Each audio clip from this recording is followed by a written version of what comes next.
Good evening, everyone. Good evening. This is a conference meeting of the City Council of the City of Orange Township held in Council Chambers, City Hall, 29 North Day Street, Orange, New Jersey, on Tuesday, April 1st, 2025, at 7:02 p.m. Roll call. Coley? Present. Councilmember Eason? Present. Councilmember Hilbert is absent. Councilmember Montague III? Present. Councilmember Ross? Here. Councilmember Summers Johnson? Here. Council President Wooten? Here. Also present is Joyce Lanier, the city clerk, Chris M. Hartwick, the business administrator, Derek Brown, the fire chief, Niall Clements, the CFO, Gracia R. Montillis, the city attorney, Marlon G. Towns, did I do that wrong? Or Marlon G. Towns, legislative research officer. Police department. Director Warren is here. Vincent Vidiello, police chief, is not here. Director Warren is in his place. Tricia Scipio, the city clerk's office. Can we have a moment of silence? Could that moment of silence be for, we've lost so many people from the city of Orange Township these past couple of weeks. So Mrs. Madison, Mrs. LaRue, Mr. Edward Edgar, the Mays family, and Ms. Delito Matasio.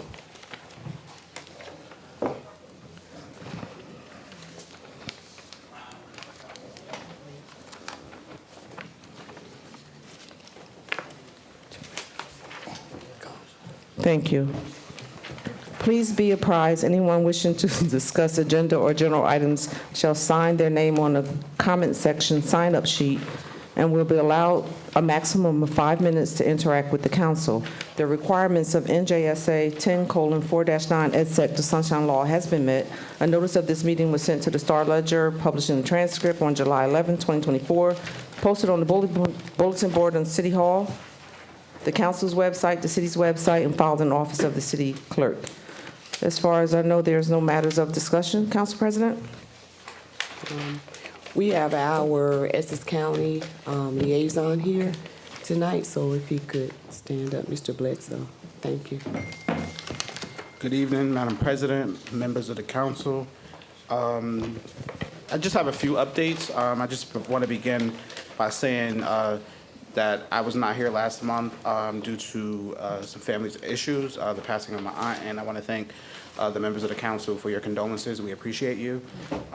It meant a lot, and we know that there's love in this room. I just have a couple of updates from our county and our county executive, Joseph DiVincenzo. As you all know, April is an exciting time for us. It's our 2025 Cherry Blossom Festival. We have a couple of dates. I will share the flyer with the clerk so that she can disseminate this information to you all. This Saturday, April 5th, from 7 a.m. to 1 p.m., we have our Cherry Blossom bike race. The following day, on Sunday, April 6th, we have the Cherry Blossom 10K run. The following weekend, April 12th, we have our 1 mile run walk, which starts at 9 a.m. And then we have our family day that starts at 11 a.m. and ends at 3 p.m. The next day, Sunday, April 13th, from 11 to 5 p.m., we have our Balloon Fest, and that is in the Oval Northeastern Division of the park. Additionally, this summer, we host annually what is our Summer Youth Work Experience program.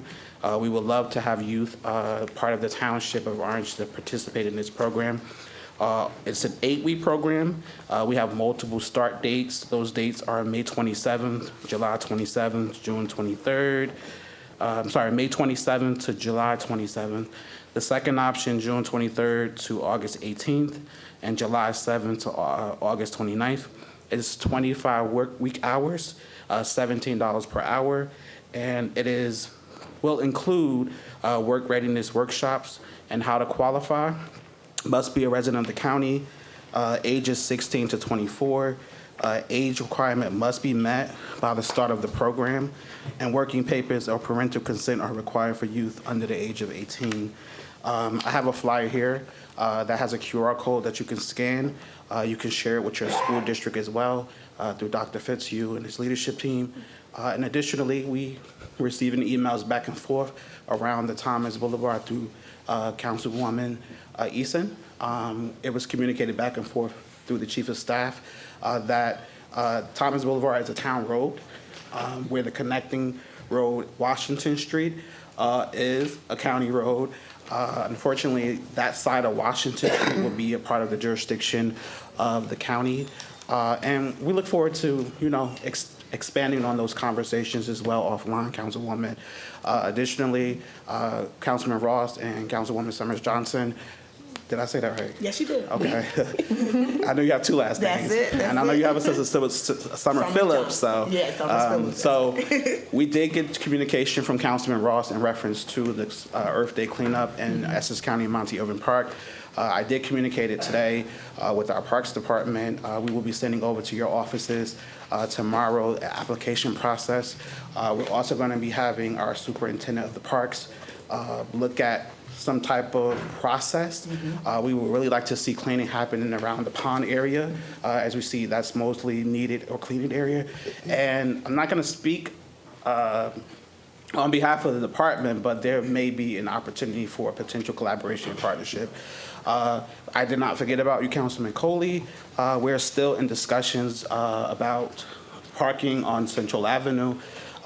We just have to figure out through liability purposes, if cars are parked when we need to clean on the road, how we can handle that through enforcement purposes. So we're not forgetting about what you requested. It's not going on deaf ears. And as always, prior to this meeting, I'm a phone call, email away. And if you have any questions, I will open the floor up to you all now. Yeah, Council President, Councilwoman do you, Eason. to Mr. Bledsoe, please touch bases with Commissioner Cooper, because that part that he wants, I think she has resolved it. Okay. So, and it's just a matter of deciding when they're gonna clean the street and the hours. We need Okay. to tell them that. So could you get with her on that so we can come up with the street cleaning? Because Definitely. I think she says they're there from what, 6 to 2? I forgot the time for sure. Yeah, and we just need to make sure we do the alternate street parking. Okay. So she's been working on that also, so touch bases with her, please. And I have one question. So you're saying from Thomas Boulevard to Washington is not a county road? So the Washington Street is the county road portion. Thomas Boulevard is the city road. I'm disputing that. So me and Sanjeev is having some discussions. I'm disputing that. I mean, I have the email here, and I did recall Sanjeev mentioned on the email, just give me 1 second, Madam President, I apologize. Yeah, I know what he said, but I'm still He disputing. wrote back that Yeah. Washington Street is a county road, Orange Road is a county road, Ridge Avenue is a county road, and Thomas Boulevard is a town road. So Yeah. according to his So email. we just need him to do that one block, that's all. To go along with the new bridge. I mean, we can have further conversations, Right. but I can't commit to, I can't make that commitment. Council President, Councilman Ross. so how you doing? I'm doing good. Thanks for showing up today. Any update on the barrier that I reported missing on Harrison Avenue side of the park? Truth be told, I don't have an update on that, but I will make a note of that tonight. Okay, thank you. Anyone else? And Madam President, I just have one additional update. I know that there's been, the weather's getting hotter, and the population of the deer are increasing. Speaking to a resident tonight, we left that in the hands of the administration to proceed going forward about applying for some specific license through the Department of Environmental Protection. So we're still talking, but it's in the hand of the administration to address, and whatever we can do to support, to move that process forward, if it's letters of support from your legislators, we're open to facilitating those conversations. Okay, thank you, sir. Thank you. Anyone else? And I'll just leave these flyers with the Okay, clerk's staff. thank you so much. So council members, no, I'm gonna call it 2 more people. Fisher, Dir- flyer he has. Director Todd Warren.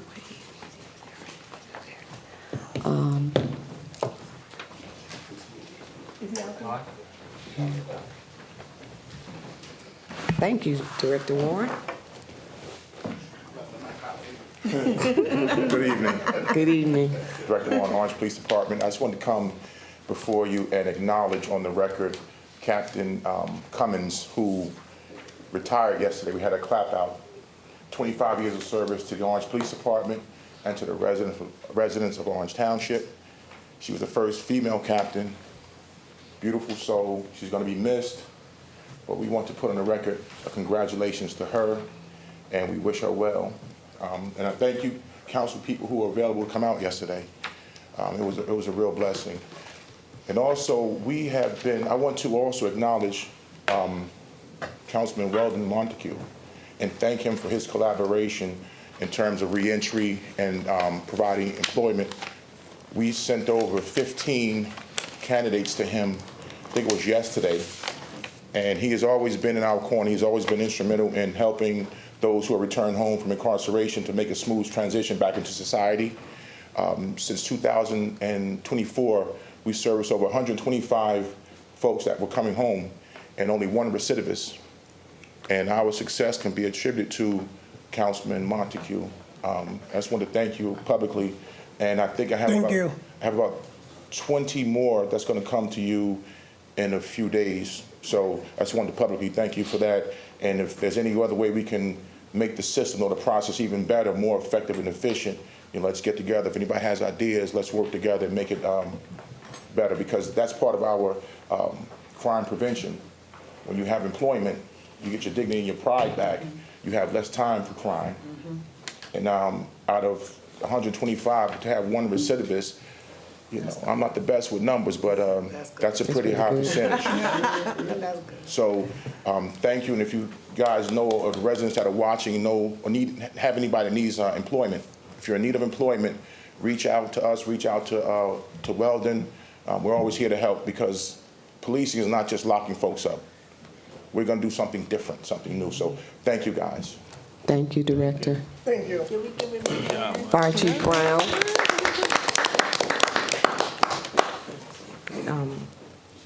Vidiello is out there. He's on. She's there. Good evening, Council President, Council Body, and all members of the city and all visitors to City Hall. Chief Brown, just going to give a brief update on the department. All members have been doing annual training, getting certified and recertification in CPR, and all in training, bloodborne pathogens and things of that nature.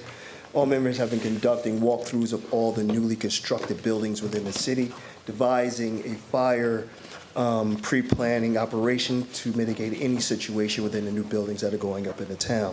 Trainings that are coming up, all members will be doing live burn training, bailout training that we have, a harness to bail out of windows. It's an annual training that is required by the state. Driver training to protect our residents from us fire engines driving into them, as well as creating damage to our fire engines, creating costs. So we need CVO training. Officer leadership for understanding how to govern and lead those in our charge, as well as EV training in our new buildings. We're going to have an uptick in electrical vehicles within our establishments. We need to be able to protect our residents, extinguish these fires, and remove them from the building. April is Autistic Awareness Month. One of our firefighters has an autistic son. The Orange Fire Department, through Captain Francione, has autistic awareness T-shirts. I don't have one with me right now, but they're on their way. They're $25. We here at the Orange Fire Department promote and support the treatment of those mentally and socially challenged. So every month that we have something, we'll wear a different T-shirt representing that organization that we assist. The proceeds from the T-shirts will go to the Autism Family Services of New Jersey. So we are here doing that. I want to speak on that we had a motorcycle. Weather is changing. It's getting warmer outside. You'll see a lot of motorcyclists on the road. We did have our first death last month here with a motorcyclist versus a vehicle. So just be aware of the motorcyclists when they're on the road, so we know they're around and about. And we did have a fire, no deaths the other day. I was not in town, so just want to advise everybody, no deaths. No one had to be relocated. Everyone's safe and well. Orange Fire Department is doing well thanks to the council, the mayor, and all governing bodies. But that's it. Any questions? Thank you, Chief Brown. Anyone? Thank you. Yeah, Council President, Councilman real Ross. quick, you said we had a fire the other day? Yes, 266 Ogden. We had a fire, it was a basement fire, created from a extension cord. To all residents, those that can hear me, make sure you're using something that's not compromised. It was a compromised electrical cord, created some contents on fire. This was the cause of the fire in that location. So let's not overload circuits. Let's make sure anything we use is in proper working form. Okay, did the families have to be, No, they did not. okay, No, they did not. and you said no injuries, right? No injuries, anything like that. They were able to go back into the home, just have to make those necessary corrections. Great, thank you. All right, you're welcome. Anyone else? Chief Vidiello. I missed the orders, I didn't use the restroom, so. Sorry about that. Hello, everybody. Hello.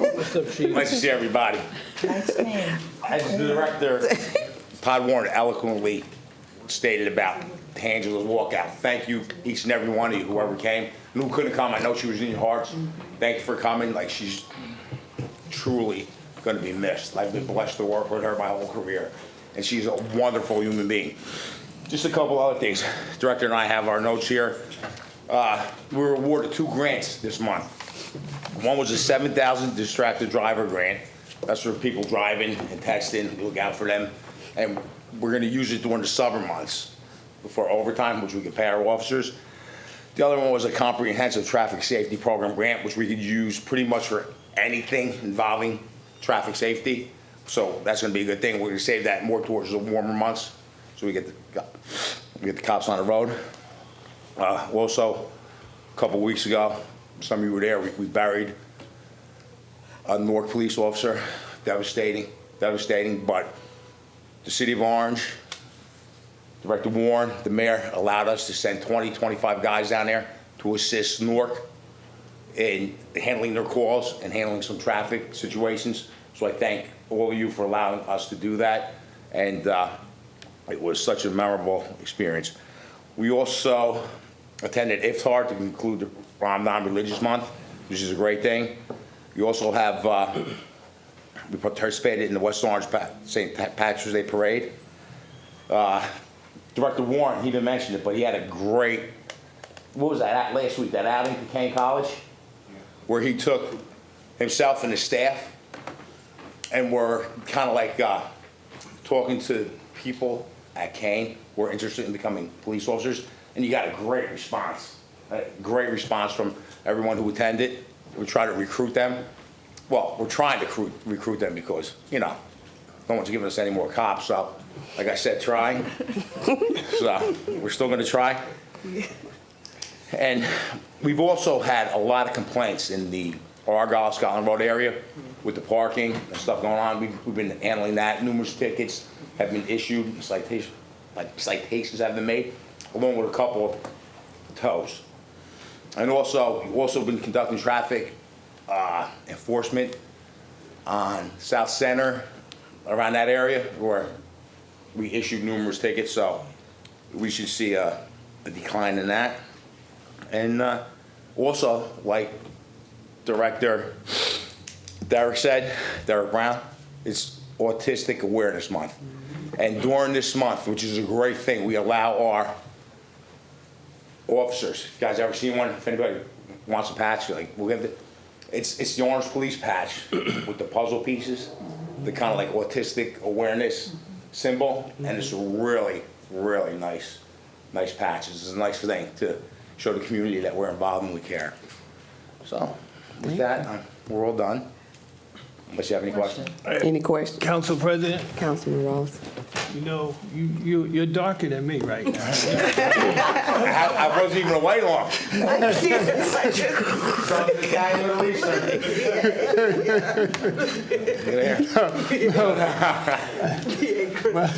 I'm jealous. I hope you had a nice time wherever you were.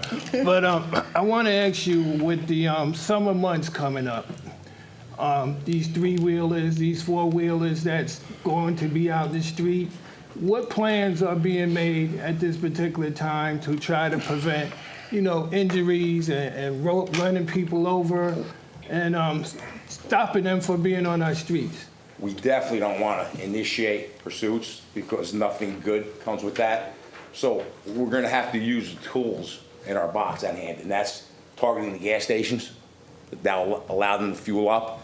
And if we could possibly get them at certain points in the city, like certain, I don't want to call them choke points, but points where we're able to get them without hurting the public and pulling them over, we're going to try that. So there's things we're going to do, but we have to do it with the minimization of harm to our community.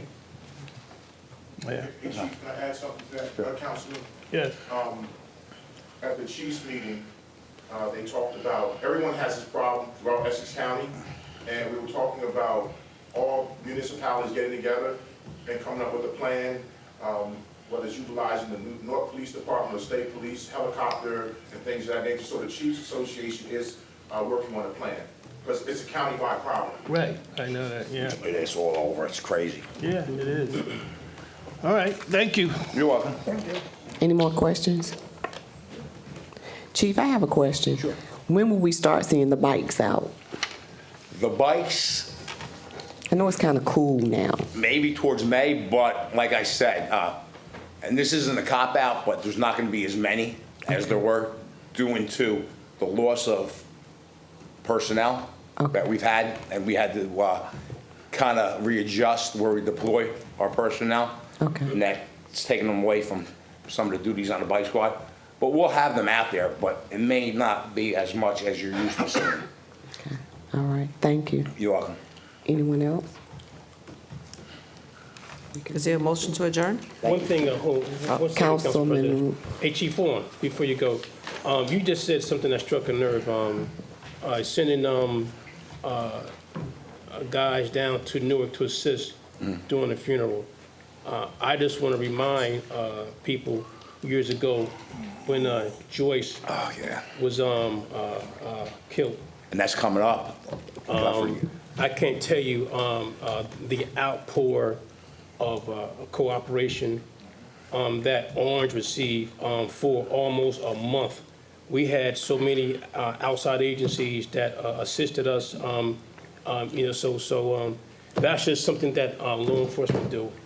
So, and I'm glad that we had the resources to send, because when we were in need, we had so many outside agencies that assisted us for a very long time, 24/7. You're right, Karen. It was a tragic time for us, and Yes. all the other towns were there to help and assist us. And our officers that, just to make it clear, our officers that do go down there and assist and that go to the funeral, it's all volunteer. There's no one would ever even think about getting paid for that. Right. So everything's volunteer when it comes to something like that. Right. So thank you for bringing it up, Chief. sir. Thank you, Chief. We wanted to speak to what we're going to pull tonight. So we're pulling 58-2024.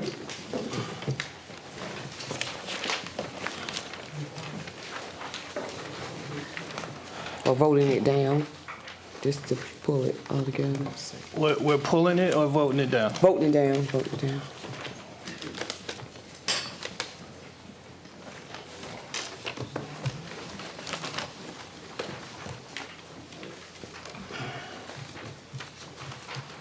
That's it? That's the only And 12-2025. voting down or pulling. What should we do with this? Gonna pull it. We're pulling that one. Mm-hmm. Okay. That's being pulled or voted down. What number was that? I'm sorry. 12. 12. Vote it down? Attorney said you just pull it, right? He said pull it.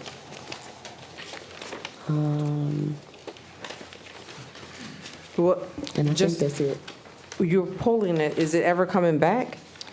12-2025 may come back, I'm not sure. And that council person that put that up, she's not here. Okay. So I can't answer for her. 58-2024. I'm not sure if that's gonna come back.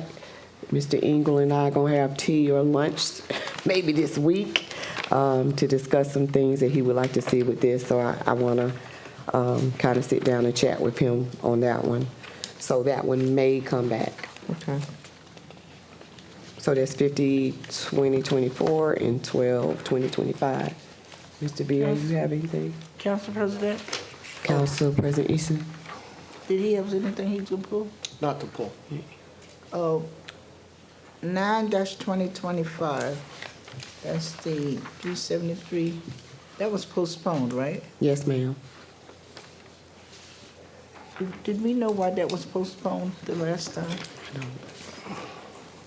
That was postponed, but it doesn't have the ID card. It said it was postponed.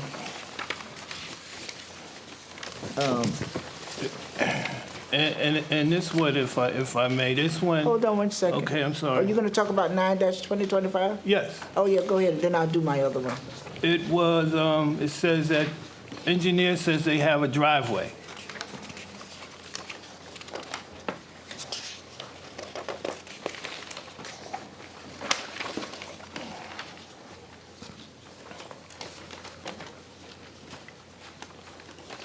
He says it's unknown if the resident has access to the driveway because it's a multifamily facility.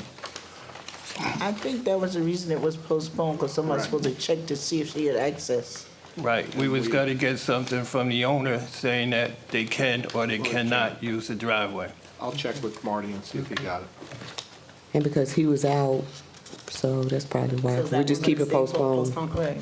Yeah, So we're gonna leave this postponed? yes. Okay. Can somebody explain 189-2025? Our CFO or business administrator?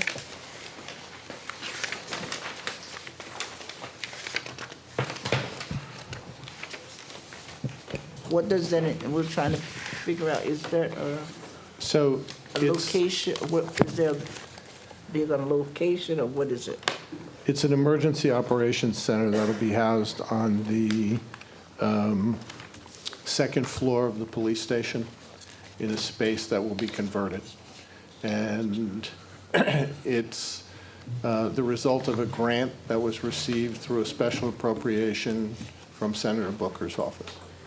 What is the emergency operations gonna look, I mean, It's basically a communications center and an emergency response center in the event of a catastrophe like a hurricane, where you have power loss, where you have flooding, Okay. things of that nature. oh, okay.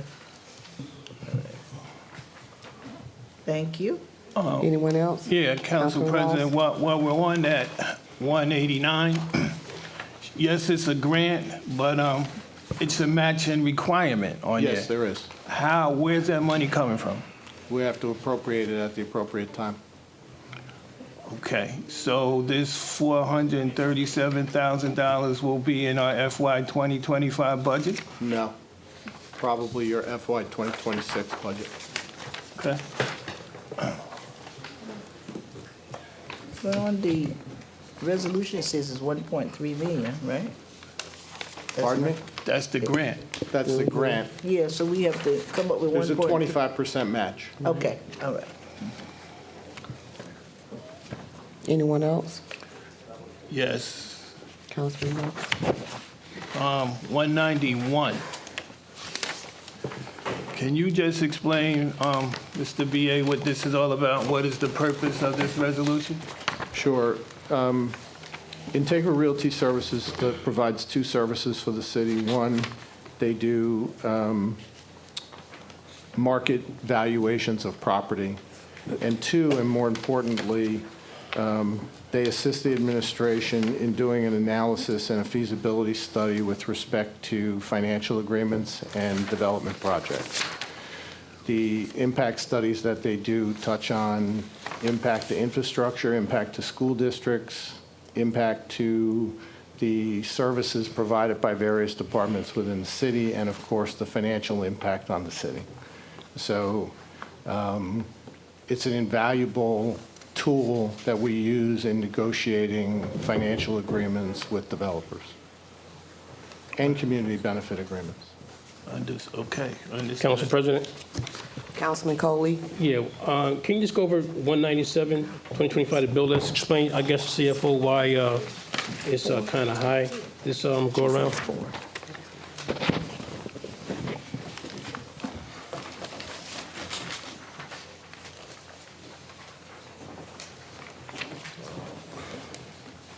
No, I'm sorry. I'm sorry. Explain 197 and why it's going to list somehow. 197 is high because we just refinanced some notes. So the council was given an offering statement. We went out to the public market and we put out all the notes that were maturing in March. We had some competitive bids on the notes, and the old notes that we had from 2024, we paid off, and we issued new notes this month. Thank you very much. Council President, Councilman Ross. 195.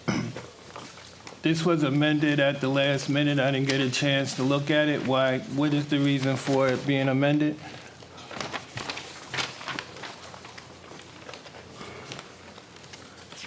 You say 195? 195. Right-through engineering? Yes. I didn't know it was amended. I have an amended version right here. I didn't get it. Did anybody else get it? So I have the reasoning. The reason was the fifth whereas should have been updated from mentioning Resolution 33, 2021 to reference Resolution 571, 2024. Oh, so the resolution number was incorrect, That is correct. and that's it. Yes, sir. Thank you. Council President, Councilman Montague. I just want to piggyback on 191. Why isn't the council privy to the reports regarding this redevelopment company? Why don't we get the reports? They're on file. You could see them whenever you want. Can we get those distributed to us automatically? Yeah. City clerk? Okay. How often do the reports come out, so I know when to, is it Whenever we- monthly or weekly? No, or- whenever we have a project.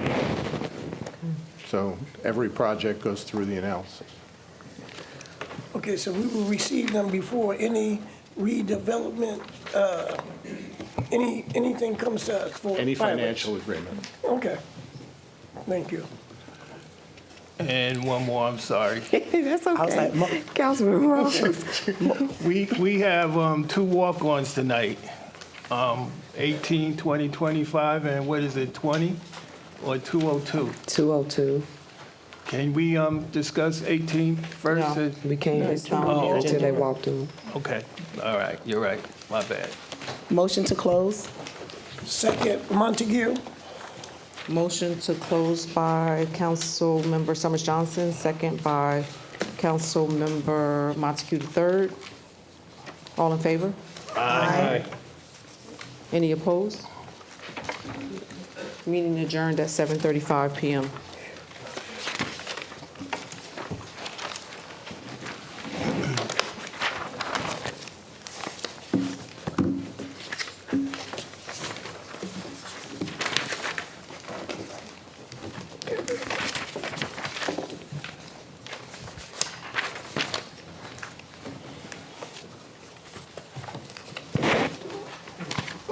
Thank you. This is a conference meeting of the City Council of the City of Orange Town. Oh, regular meeting, thank you.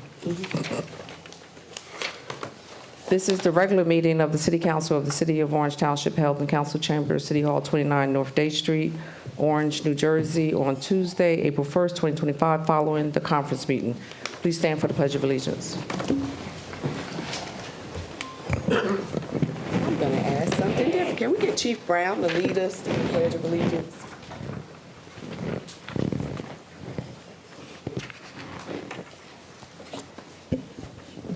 I pledge allegiance to the flag of the United States of America and to the republic for which it stands, one nation, under God, indivisible, with liberty and justice for all.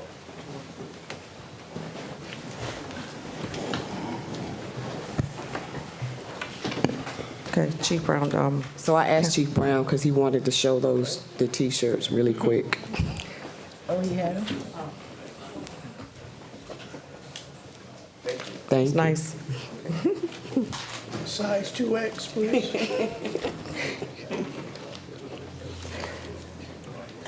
Roll call. Councilmember Coley, Present. Councilmember Eason. Here. Councilmember Hilbert is absent. Councilmember Montague III. Present. Councilmember Ross. Here. Councilmember Summers Johnson. Here. Council President Wooten. Here. Also present is Joyce Lanier, the city clerk, Chris M. Hartwick, the business administrator, Derek Brown, the fire chief, Niall Clements, the CFO, Gracia R. Montillis, the city attorney, Marlon G. Towns, the legislative research officer, Vincent Vidiello, the police chief, and Tricia Scipio, clerk's office. The requirements of NJSA 10:4-9 et sec, the Sunshine Law, has been met. A notice of this meeting was sent to the Star Ledger, published in the record transcript on July 11, 2024, posted on the bulletin board in City Hall, council website, city website, and filed in the office of the city clerk. For approval of meeting minutes on March 18, 2025, it was a special meeting. Councilmember Eason and Councilmember Wooten were absent and should abstain. Is there a motion? Motion, Ross. Point of order. We couldn't have had a meeting with either one of us, right? One of us had to be there. They No, that assigned was us. the interview, wasn't it an interview? Yeah, We both it was were a there. special minute for interview. Yeah, We that was both the were there. interview. We were there. For the zoning board? It wasn't the. Yeah, neither one. No, I don't think it was me. Got it. Sorry. Sorry, y'all. Just don't say I was there. Motion to adopt. Second, Summers Johnson. Who did the first? I was. So, motion by Councilmember Ross, second by Councilmember Montague. No. No, Summers Johnson. Summers Johnson. Y'all just messed me up. On the motion, seeing none, roll call. Councilmember Coley. Yes. Councilmember Eason. Abstain. Councilmember Hilbert is absent. Councilmember Montague III. Yes. Councilmember Ross. Yes. Councilmember Summers Johnson. Yes. And Council President Wooten. Abstain. Motion passed. March 18th, 2025, conference meeting. Motion to adopt. Motion to adopt, Ross. Second, Montague. Motion by Councilmember Ross, second by Councilmember Montague III. All in favor? Aye. Any opposed? March 18th, 2025, regular meeting. Motion to adopt. Motion. Second, Ross. Motion by Councilmember Montague III, second by Councilmember Ross. All in favor? Aye. Aye. Any opposed? March 24th, 2025, special meeting. Councilmember Hilbert and Summers Johnson was absent and should abstain. Motion? Motion Coley. Second, Montague. Motion by Councilmember Coley, second by Councilmember Montague III. On the motion, seeing none, roll call. Councilmember Coley? Yes. Councilmember Eason? Yes. Councilmember Hilbert is absent. Councilmember Montague III. Yes. Councilmember Ross. Yes. Councilmember Summers Johnson. Abstain. And Council President Wooten. Yes. Motion passed. Department monthly revenue collection reports. Community service collected $19,034. And that's it for that. There's no open reports, council reports. On file? Okay.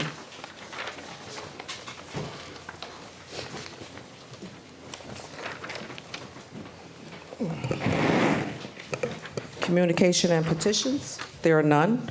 Citizen comments. Members of the public wishing to address the council may do so during this portion of the meeting. Speakers must first sign the book, their names on the comment sign-up sheet, and approach the microphone when called upon. To allow maximum public involvement, each speaker is permitted one 5-minute period to interact with the council and must provide his or her name and street address prior to beginning any remarks. Visual aids are not permitted. Speakers are reminded to be courteous and mindful of other individuals. Each person has the right to speak on any subject but is responsible for abuse of that right. The city bears no liability for any comments made by the public and maintains discretion to remove any person engaging in obscene or disruptive conduct. The council will consider all comments and questions and will respond if and when appropriate, which may or not be during this meeting. Ms. Aisha Samuel.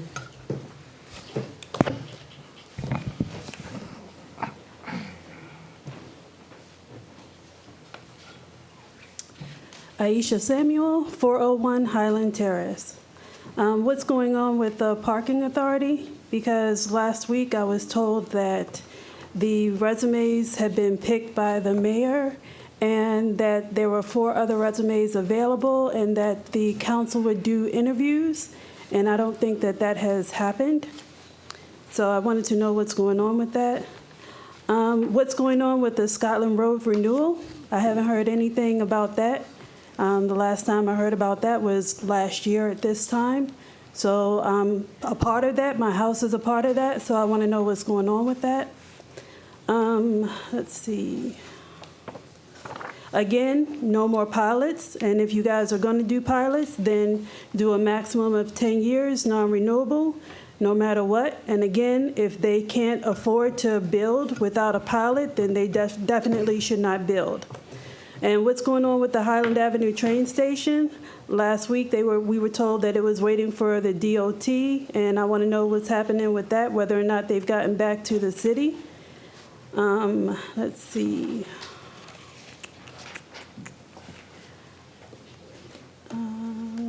Oh, what's going to happen? Okay, because of this new development about the 10 acres, and you guys are trying to move City Hall to that new building, what's going to happen to City Hall once that building is finished and y'all move? Like, what's the plans for this building? If any, because I know that y'all not really planners. So this is just to put it in your mind that something needs to be done with this building, because we don't want it to turn out like the old police building, which has been sitting empty for a number of years as well. Putting out garbage at 7 p.m. is too late for many people. At that time, I'm usually putting my son to bed, and especially during the winter time when it gets dark at 5 o'clock, having to wait until 7 o'clock to put out your trash is just completely ridiculous. What's going on with the ADUs and short-term rental ordinance? There should be something on the books since there's nothing there now. Again, Scotland Road project. Oh, is the tax rate the same for homeowners and commercial property owners? And I haven't heard any new ideas regarding taxes and taxation, because y'all like to raise the taxes every year. So what's going to be done about that so that you don't have to raise the taxes? And also, how come the budget can't get balanced? Because y'all continue to raise taxes every single year. And you guys have a financial advisor who can't balance the budget. Why is that? And that's it. Ms. Samuel, did you send those to the business administrator, those No. questions? Could you please send them to him Yep, I as sure well? can. Thank you so much, ma'am. You're welcome. Mr. B.A.? So with respect to the parking authority, the resumes have been collected. There were a couple of other resumes that came in. They will be forwarded to the clerk and the council to schedule interviews. 3 of the resumes that came in for the mayor, those interviews have been conducted, and he'll make his recommendations. With respect to the Scotland Road renewal project, I'll get you a complete update and get back to you. I don't have one tonight. With regard to the Highland Avenue train station, the final NTB was attached to an email that I received today, which means that that's the notice to bidders, which includes all the bid specs. So it will be going out to bidders shortly. The tax rate is the same for residential and commercial properties. And as far as 7 p.m. being too late to put out the trash, most of the amendments to the garbage ordinance were driven by trying to control a rodent issue, leaving trash out, for too long a period of time encourages rodents, but we'll revisit and look at the 7 p.m. time. It's not the first we've heard about it. Darnell Gibbs. Darnell Gibbs, 1 Lafayette Avenue. Good evening, everybody. So I had a couple of questions. The first question that I had was Resolution 13, 2025. If I'm reading this correctly, right, you guys are asking for 1 additional % versus the 2. Mr. Gibbs, that's an ordinance. I apologize, ordinance, yes. Okay. You're asking for 1 additional 1% on top of the regular 2.5%, correct? Yes. Which equates to roughly like 700-some-thousand, yes? According to what was written now? That's correct. Okay, cool. No. So I just want to make sure I was right. That additional funds, what is it being used for? Because it doesn't really specify what is it being used for. I'll come back to it. You'll come back to it? Okay, cool, no problem. The only reason I say that is because it wasn't in there, so I have no idea why you need additional money, okay? You And the should reason- ask all your questions, and then when you finish with your 5 minutes, they'll respond. Sometimes they do, sometimes they don't. Appreciate it. The reason why I bring that up is because two resolutions or ordinance, I apologize, but I have the numbers for them. 90-2025, which was the transfer of funds for $217,000. And then we had 148-2025, was a transfer of funds of $190,000 for a total of $407,000. Both these items, I asked, hey, was this extra money that we just so happen to have extra? It was stated yes. The reason why I asked is because, in fact, if this is the case and we have extra money that we find when we need to spend it on something else, why did we have to actually increase the budget if we're going to find money later on down the line? And it seems like this is a repeated thing. It keeps happening. You guys ask for more money. We don't really have a say-so. You guys vote on it. Then that burden is then passed on to us as taxpayers, right? Ms. Samuels always keeps talking about these pilot programs. Over and over, everybody's making recommendation which the pilot programs help us. One time it was stated that it doesn't really immediately benefit us as taxpayers. Then it was stated that it does benefit us as taxpayers. If I'm not mistaken, Vice President Eason asked for some type of documentation to be provided so we can actually see it with our own eyes. That never happened. I've been to every meeting since then, never seen it. The reason why I bring that up is because we're not the only township that does pilot programs. You hear people keep talking about these pilot programs. I did a little bit of research. You have people keep talking about, hey, if we get more residents in the township, it's going to overcrowd the school system. From what I gathered from off the state website, pilot programs, in lieu of taxes, the money that's collected from these pilot programs doesn't go to the Board of Education. So some municipalities chose to use the option of saying, hey, we're going to collect this money in lieu of taxes, and we're going to set aside X amount of dollars to go towards the Board of Education. Because we know it's unrational to think people are going to come to this great town and not have children, and then have those children not go to the schools here in the great town of Orange. So I ask, if this is the case, do you guys plan on doing anything of that nature moving forward if you choose to accept additional pilot programs?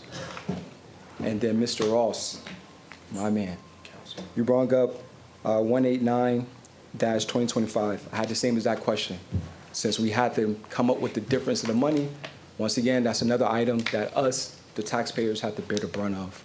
If you guys are going to move forward and approve another project, perhaps another apartment building, maybe we ask that developer and all his $1 million of investment to front the cost of some of these items to offset it so we don't have to bear the burden of that. That's all. Thank you, sir.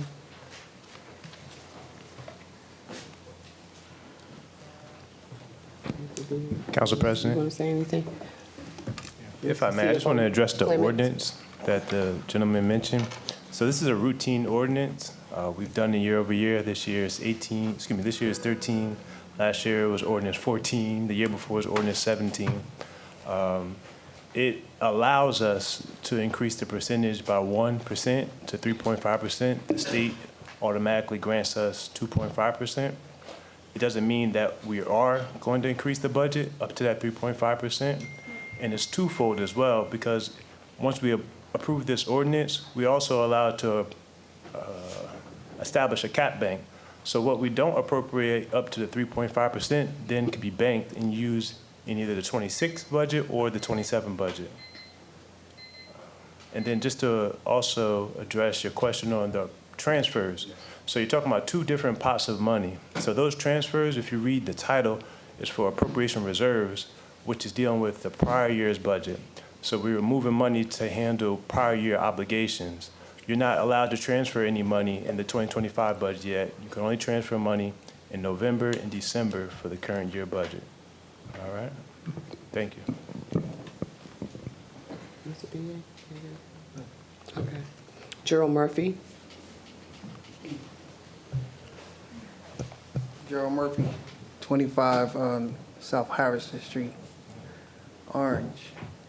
So everyone knows today is Autistic Awareness Month. We start out, I'm a part of that. I had 40 kids last night at the Devils game where we got half of the proceeds from the 50-50.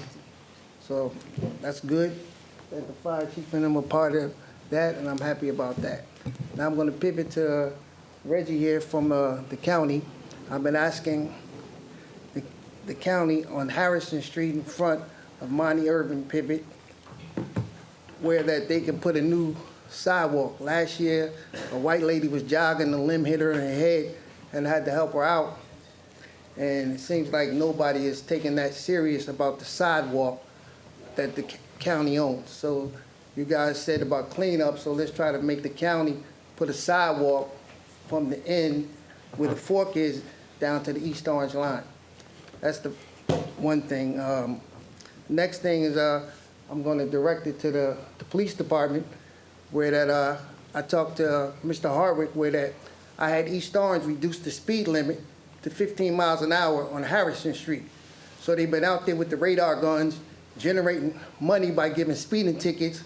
So I think that can help out this city right here get some revenue because they go down the block 40, 50 miles an hour. You know, so I think that's a good thing if we get somebody in the police department to go to a class and get trained to be able to do radar. The next thing I want to talk about is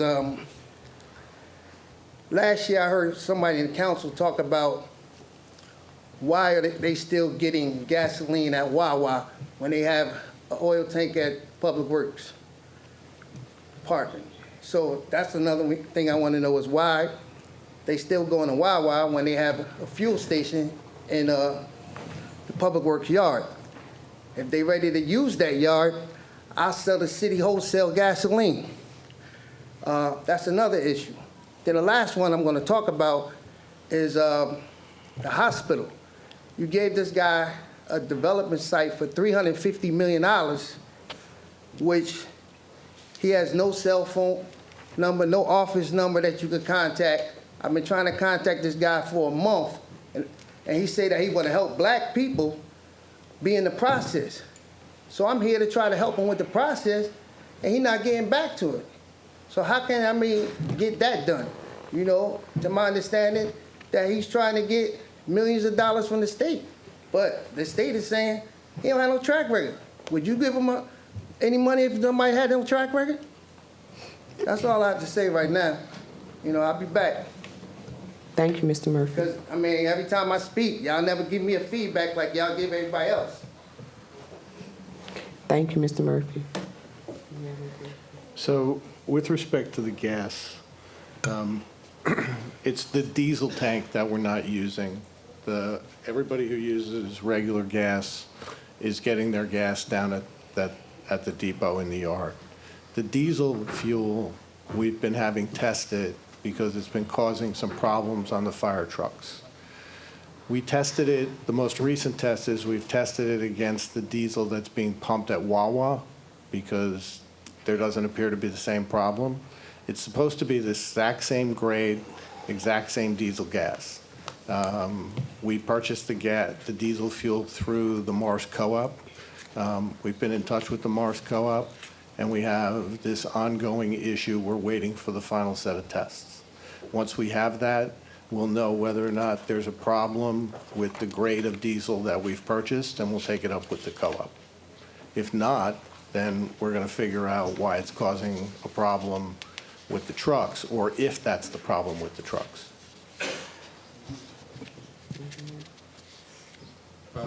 With respect to the radar enforcement on Harrison, I'll take that up with the police. I did mention it to them previously. Ms. Rodriguez?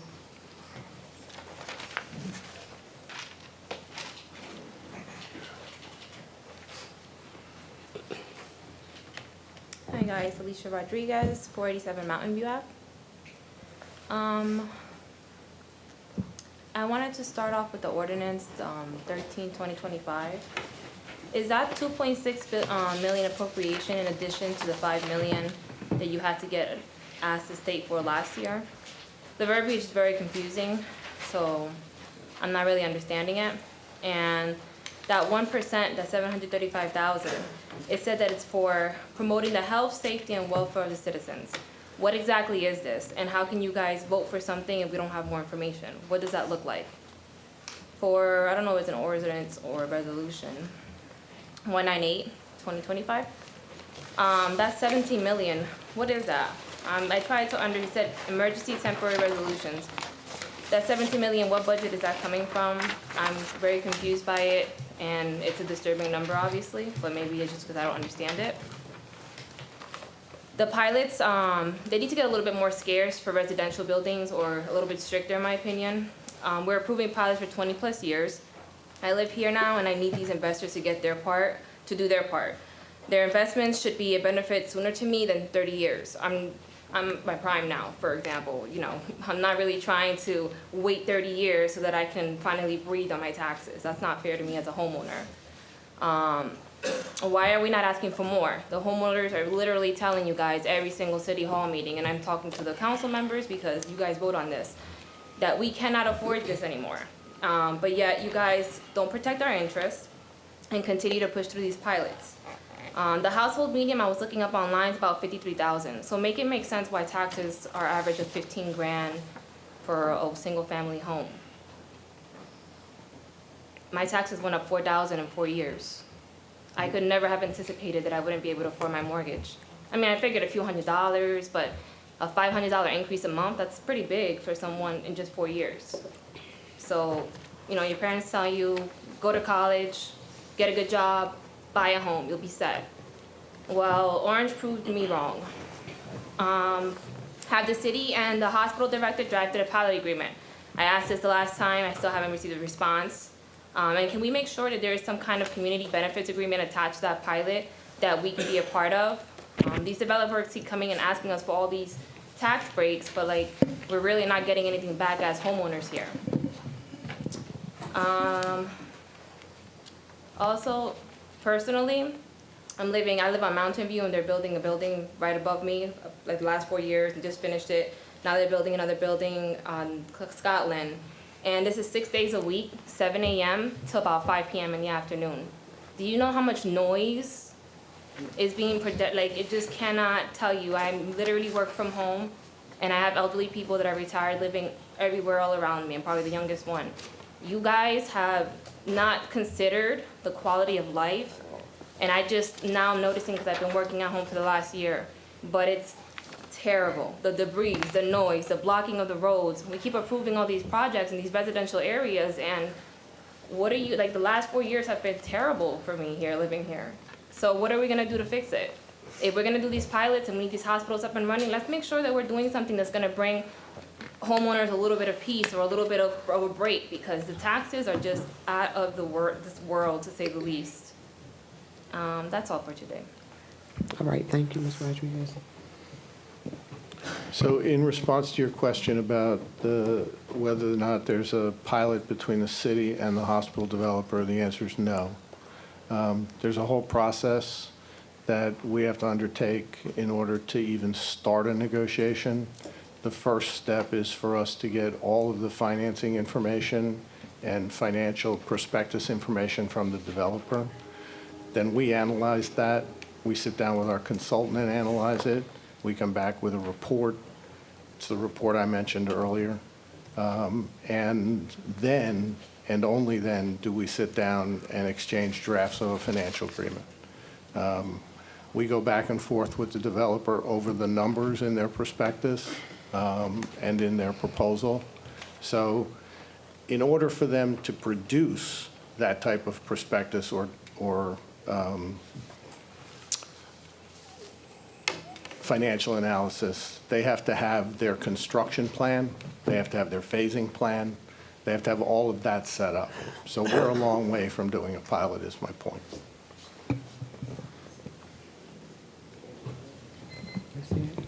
And then Mr. Clements will answer two of your other questions. So in regards to the COLA ordinance, Ordinance 13, the full 3.5%, 2.5 million is separate from the 4 million that was the increase in the prior year's budget. I don't know if you mentioned the 1%, but I know you asked about the emergency temporary appropriations resolution. So the total that's listed there in the whereas is the total of all of the emergency temporary appropriations so far. So this is number 5. So that total represents 1, 2, 3, 4, and this one, number 5. 17 million or the 5 million? Or the 2.6 million, sorry. 17 million. That's the amount of appropriations since the budget. Correct. That includes pension. If you look at the resolutions that precede this one, you'll Yeah, that's see. why it was confusing. There was so many different ones I didn't. Okay, so the 17 million is for the amount of appropriations we've done past the budget limit. No, not past the budget limit, no. It's the amount of emergency appropriations so far this year. This is number 5, so that includes 1, 2, 3, 4, and then this one. Okay. That must be included in the budget when it's finalized. Thank you. Thank you, ma'am. Dr. Bozeman.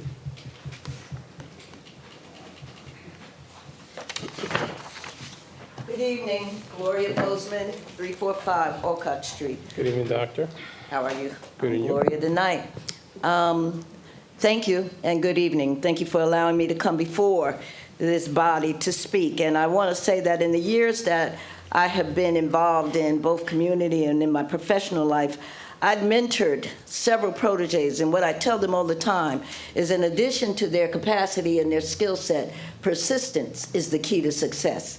And so that's why I will persistently come before this board and continue to ask questions until there is some answer given that may not satisfy me, but at least will clarify some of the things that are so confusing. And I consider myself fairly intelligent, but it is such a confusing process when we come here that even hearing this tonight about the accumulation, it's difficult. But I want to say that in that working with young people, at one time I thought I wanted to be a middle school principal, but I was confused. I didn't want to be a middle school principal. I just like working with teens and young adults. But the reality is, and in looking at that group, and I've mentored several, including initiating a tween and teen program at my church, and out of that, my success rate in terms of getting them into college has been over 95%, completion 85%. We've got 4 doctorates and 3 in the progress, and some of them come from right here in this fine city. I say that because when they graduate or complete whatever they're completing, they're not going to be able to live here, because we have been able to raise this rent to the point where those coming immediately out of school or out of college would not be able to benefit from all of this progress that we have in terms of multi-unit dwellings. And I will limit my questions because I thought, well, maybe I'm asking too many questions. To what benefit to the current residents are these multi-unit dwellings that I will be able to see in my lifetime, or will my daughter be able to see in her lifetime? What's the impact? Right now, in terms of just infrastructure, I feel like many times I'm on the Oregon Trail because there are more bumps and roads and potholes, and I know that once we add these additional vehicles, that's going to be an issue for individuals. I'm not even going to talk about the overcrowding because I have produced that information and shared with you what the literature says about overcrowding in urban areas. I also want to say I don't completely understand the planning and the zoning process that leads up to us proposing or accepting all of these individuals coming into our town. But I do understand this, that I have been appointed, volunteered, and elected to a number of boards. And I've never been on any boards where people have not been asked to report directly back to us. I never hear a direct report from either the liaisons or the individuals. Some of those individuals don't even come to city council meetings. So when you sit on a board, you're not sitting as an individual. You're sitting as whatever it is that you're representing, whether it's your profession, your board, or sometimes a community member. And so it's not an individual perspective you bring back a perspective from the collective that you represent. And so I'm asking, why don't we ever hear from the individuals who are either liaisons or members of those boards? Why don't they come and hear what the constituents, the residents in the community believe in, so that they are ordered to represent us clearly as they sit on those different, or sit in those different meetings? And so I just have those two questions. What is it? What's the impact that, as an individual, a resident in the community, to what benefit this development? Secondarily, if you are on a board, if you're a liaison to a board, shouldn't you be here hearing, if you're not reporting off to us, shouldn't you be here hearing what our concerns are and how we are going to be able to move to make this a successful community? If not, then what's the purpose of them being there? So if I haven't been clear, what's the impact? Secondarily, if you are on a board, a liaison to that board, a representative on that board, how do you get or bring back information to us as residents, or how do you represent us as residents? 48 seconds. I'm done. So can I quick answer the boards? So Dr. Bozeman, the people who are on boards, we receive the minutes from their meetings. So what I can do whenever those minutes are sent to the clerk's office, I can have them sent out, but they are sent out via their boards, like their planning board minutes for their meetings that they have. There are also some for the zoning board as well.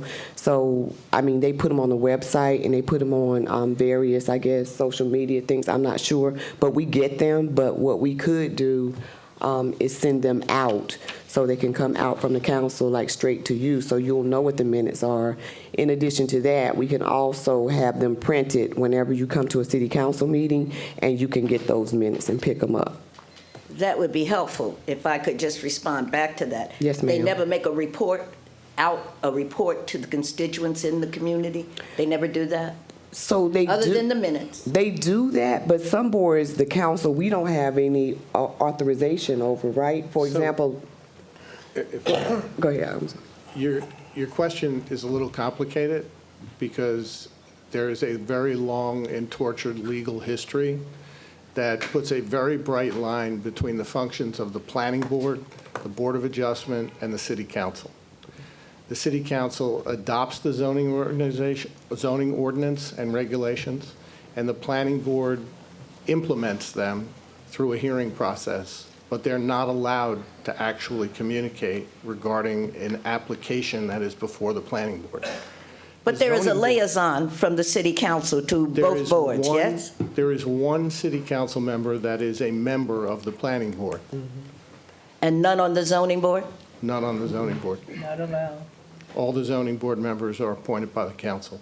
But appointed by the council? Right, but there are requirements under the statute as to who can serve and who can't serve. I'd like to see those. So those are available to me in the clerk's office. Is that correct? Yes. They're available to you also by statute. We could have that discussion offline. Okay, I'd be pleased to have it. Thank you very much. Thank you, ma'am. Mr. Brent Engel.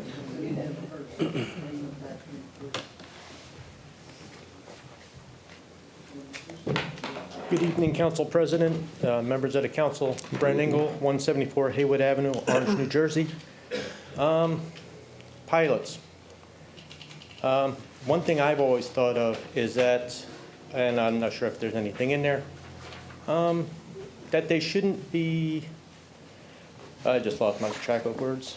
Basically, they should not be able to, if they decide to sell the property, they shouldn't be able to transfer them, in my opinion.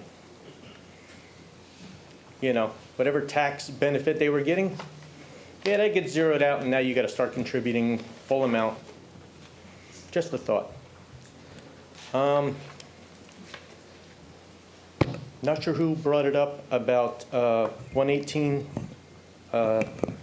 Resolution 118, 2025. I know you guys can't talk about it, so I'm not going to expect an answer. However, I do know that there was a architect here at the last meeting. I've worked with architects for many years as a senior designer in an architectural firm, basically doing everything but signing the drawings because I couldn't. And, you know, having someone... Excuse me, Mr. Engel. You said Resolution 118? Yes. Basically, it's going to come on as a walk-on. Oh, So okay. that's 18, 2025. Just 18. 18, all right. No, I thought it said 118. Okay, that was the last meeting, it was 118. Okay. So, but, I mean, the zoning board, you know, they need legal representation, just like all of the boards do. And, you know, it's important that things like that be handled in a timely manner, because I see now that you have one regular zoning board person who's being appointed and 3 alternates in this meeting. So it kind of makes no sense putting them on the board if they don't have legal representation. You know, I understand trying to get ahead on things, get ducks in a row, that's good, but, you know, I'm not sure why it was taken out of the last meeting, but, you know. Yeah, and you know, along with the budget things, the whole, you know, $17 million, you know, the 5th time, you know, kind of moving stuff around, you know, it just, I forget what the finance gentleman called it, but it sounds like a slush fund. You know, that's 4 years in the Navy. That's a slush fund. You're just moving money around. And, you know, that's not good. I don't like that. You know, I remember a council member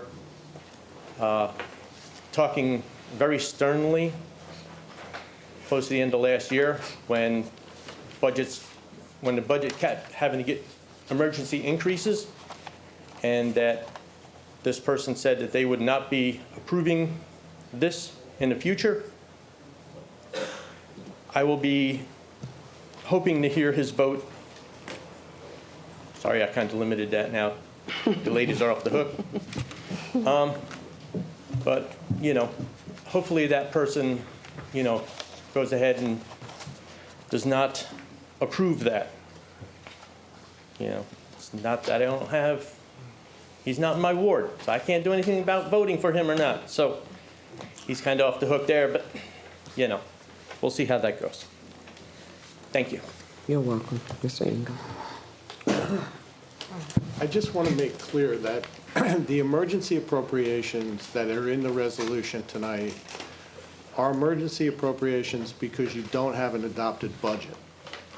So they're different than the emergencies that we may fund at the end of the year when there isn't money in the budget to pay a particular expense, and we have to fund it as an emergency at that time.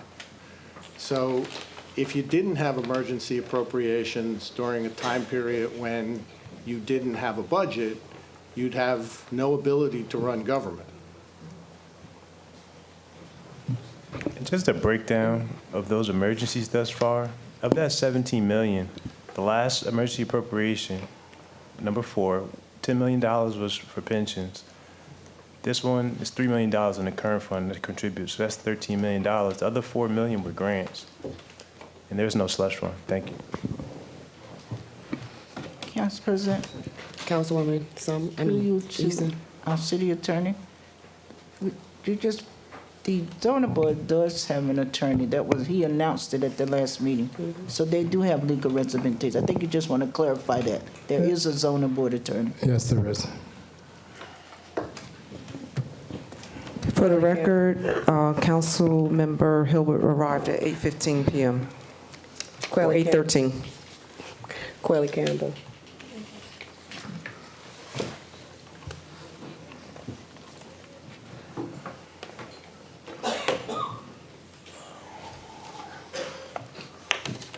Good evening, Quayle Campbell, 55 Randolph. I have a few things to discuss this evening. One, I just want to kind of react to what I heard Chief Fidiello mention earlier about tickets given out around the Scotland Road and Argyle Avenue area. Over a year ago, we had wrote a letter to city administration about doing a parking assessment of the area. A lot of the signs are old, the rules are archaic. Can you pull your mic up a little bit? Is that better?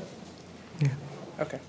A lot of the rules are old and the signs are archaic. And as we see more residents move into the community, we, really think that someone needs to review the rules. With that review may come more parking availability. And so I'm not sure where you guys are in that regard. And so if you can kind of give us an update, that would be great. In terms of Metcalf Park, so appreciate that signs were put up in the area. Some wood fencing was put up in the area. There is confusion about the access of the park. 2 entrances are closed. 1 entrance is open. The community doesn't understand whether or not the park is off limits or on limits or whatever. We are seeing deer in this area where it's supposed to be off limits. Just wondering if any thought has been put about wildlife and whether or not they should be considered in that particular area, and then if they do go into that area, them coming out of the area and transferring whatever out into the other areas and into the community overall. In terms, I read the agenda tonight, and under the reports where we're talking about revenue collections, in the past I've asked for transparency in regards to money that's collected for open space. I'm not sure if I've missed some meetings. I'm not sure if there was a report on that. We're supposed to, by law, report on it annually. That's not being done because we don't have an open space committee. And that's another item that I wanted to ask about. I've consistently in the past, you guys are tired of me asking about this, but are we any closer to resurrecting that committee so that we can kind of get our parks up to par? Also, under reports, what about the community benefits agreements that we have garnered? Can we have reports on how much has been collected thus far in that particular area? And then I had one last question about the 191 2025. And so in the paragraph, I haven't read the full, what is this, a resolution. It says certain proposed development, So my question is, what's the criteria that will be used for whether they will do this assessment on that particular development project? That's all. Thanks. Thank you, Ms. Campbell. So to go to your last question first, it's not an assessment as to whether or not they'll do the assessment. Every single project that wants a redevelopment agreement or a pilot agreement has to have the assessment done by the administration. With respect to the openings that are closed at Metcalf Park, those are closed for access and will remain closed for access. The only access point will be the one that's open. Which is what? Which one? Argyle. The one over on Argyle. And so why? Why are the others closed? Because we don't want people wandering into the fenced-off areas. But they can come in through the, It's a lot longer. okay. You've been to Metcalf Park lately? Yes, I have. So what you're saying makes no sense. It makes no sense. Okay. VA Chris? Yeah. Can I speak to the Argyle, Scotland? Sure. Okay, so the tickets on Argyle and Scotland are the bus stop. I'm there every morning, and every morning there's cars parked in the bus lane. I asked about the bus lane being yellow, and because it's a county road, we're still trying to figure it out, but every morning there's at least 3 cars on the bus stop and 3 cars in the yellow in front of the store. We also keep talking about the mirror so you can see when you're coming out on Argyle to get on Scotland. So that's the ticket part he was talking about. I wasn't really questioning him writing the ticket. No. A study in that area. Okay, no problem. I just wanted to be clear, because every morning I take pictures.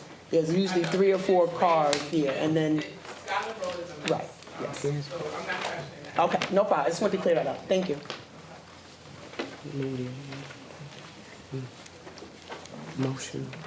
Motion to close citizen comments? Motion to close citizens' comments. Second? Second. Motion to close citizen comments by Councilmember Summers Johnson, second by Councilmember Coley. All in favor? Aye. Any opposed? Council comments? Councilman Montague. Good evening, everyone. Good evening. I know Councilman Coley, myself, and Clifford Rose, we look forward till Saturday. The Orange Resident Shredding Event. I'm there bright and early, anytime we have it. If you have any paper, confidential mail, anything that you have at home, bring it Saturday morning at 9 a.m. It's a great program. I wish we had it more than, how many times we have it, twice a year? Twice a year. Yeah, twice a year. Maybe it should be more. Also, up until May 29th, every Thursday, at 5 p.m., at the Upper Fieldhouse, 234 Lincoln Avenue, Orange, New Jersey, we have a job readiness and placement program. I do it every week. I have professional jobs, training, interview techniques, professional jobs. Is becoming very popular. And, you know, I love doing this type of work. I do it for free. BA, I do it for free, right? Yes, thank you. And I'm volunteering my time, and it's becoming very popular. And also, to add, I'm doing the summer applications there as well. Last week, we had around 26 people there. It's getting bigger and bigger every week. And if you have any children or anyone in need of jobs or training, please refer them, okay? So, thank you. I defer to my council colleagues. Thank you. Councilman Ross. Thank you, Council President. Before I forget, I just want to ask this question. We was voting on a zoning board attorney a couple weeks ago, and I just heard we have a zoning board attorney now? When did we vote on zoning board attorney? Attorney Montes or being Chris? It wasn't voted on, right? No. It wasn't voted on.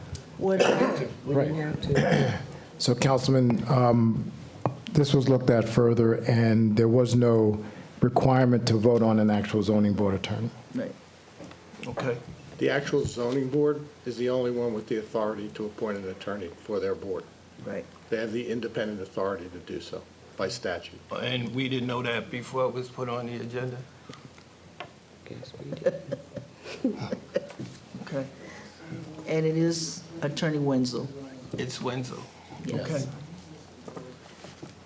Okay. And to Mr. BA, what's the status with the taxi stands signs? I actually had one of the taxi owners in my office today, sent to me by Councilwoman Easton. The signs have been ordered, and when they come in, the old signs, the legislation was signed, so the old signs will be coming down shortly. Okay. Those signs can't come down now? We have to wait for... They have to be replaced by taxi stand signs. Okay. Pardon me, Councilman Ross, but remember when we did this back in December? We were supposed to order the signs then, We did. and it's taken, what, almost 6 months to get them? Yep.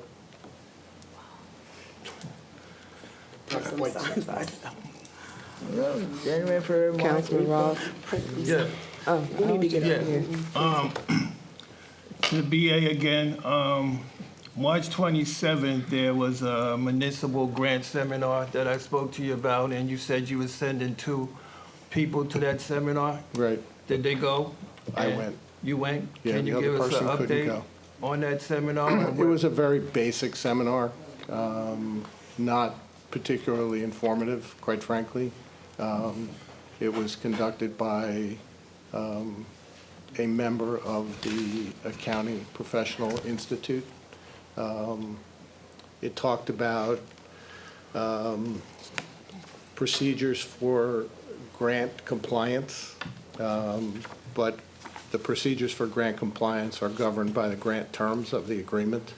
So that was the extent of the information that he could impart.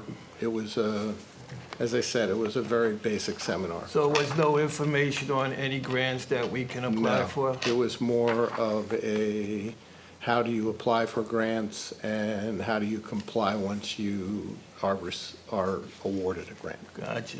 Thank you. This is for our CFO. When will the CY20, he's not here, what happened to him? He's right here. You hiding behind Joyce. When will the budget be introduced? April 15th. Okay, fantastic. And what about hearing dates? You know, the dates for, we hear from the departments. To be determined. Okay, it won't be in June because I found this at home. This was the dates last year. You know, we started in June. So we will be way ahead of the schedule from last year, correct? Yes, sir. Fantastic. Couple announcements, you know, with the City of Orange is going to be sponsoring a summer youth employment program. And the application deadline is May the 1st, 2025. It's a 6-week program. The jobs start on June 23rd, 2025. It's a 33-hour work week, and the salary is $15.49 per hour. Qualifications, you must be a resident of Orange, age is 15 plus. The age requirement must be met by the start date. Working papers and parental consent are required for youths under 16. The jobs are summer food service workers, pool aide, park aide, and lifeguards. So, you know, anybody that needs a summer job, please apply now. It's first come, first served basis, and a lot of people are looking for summer jobs.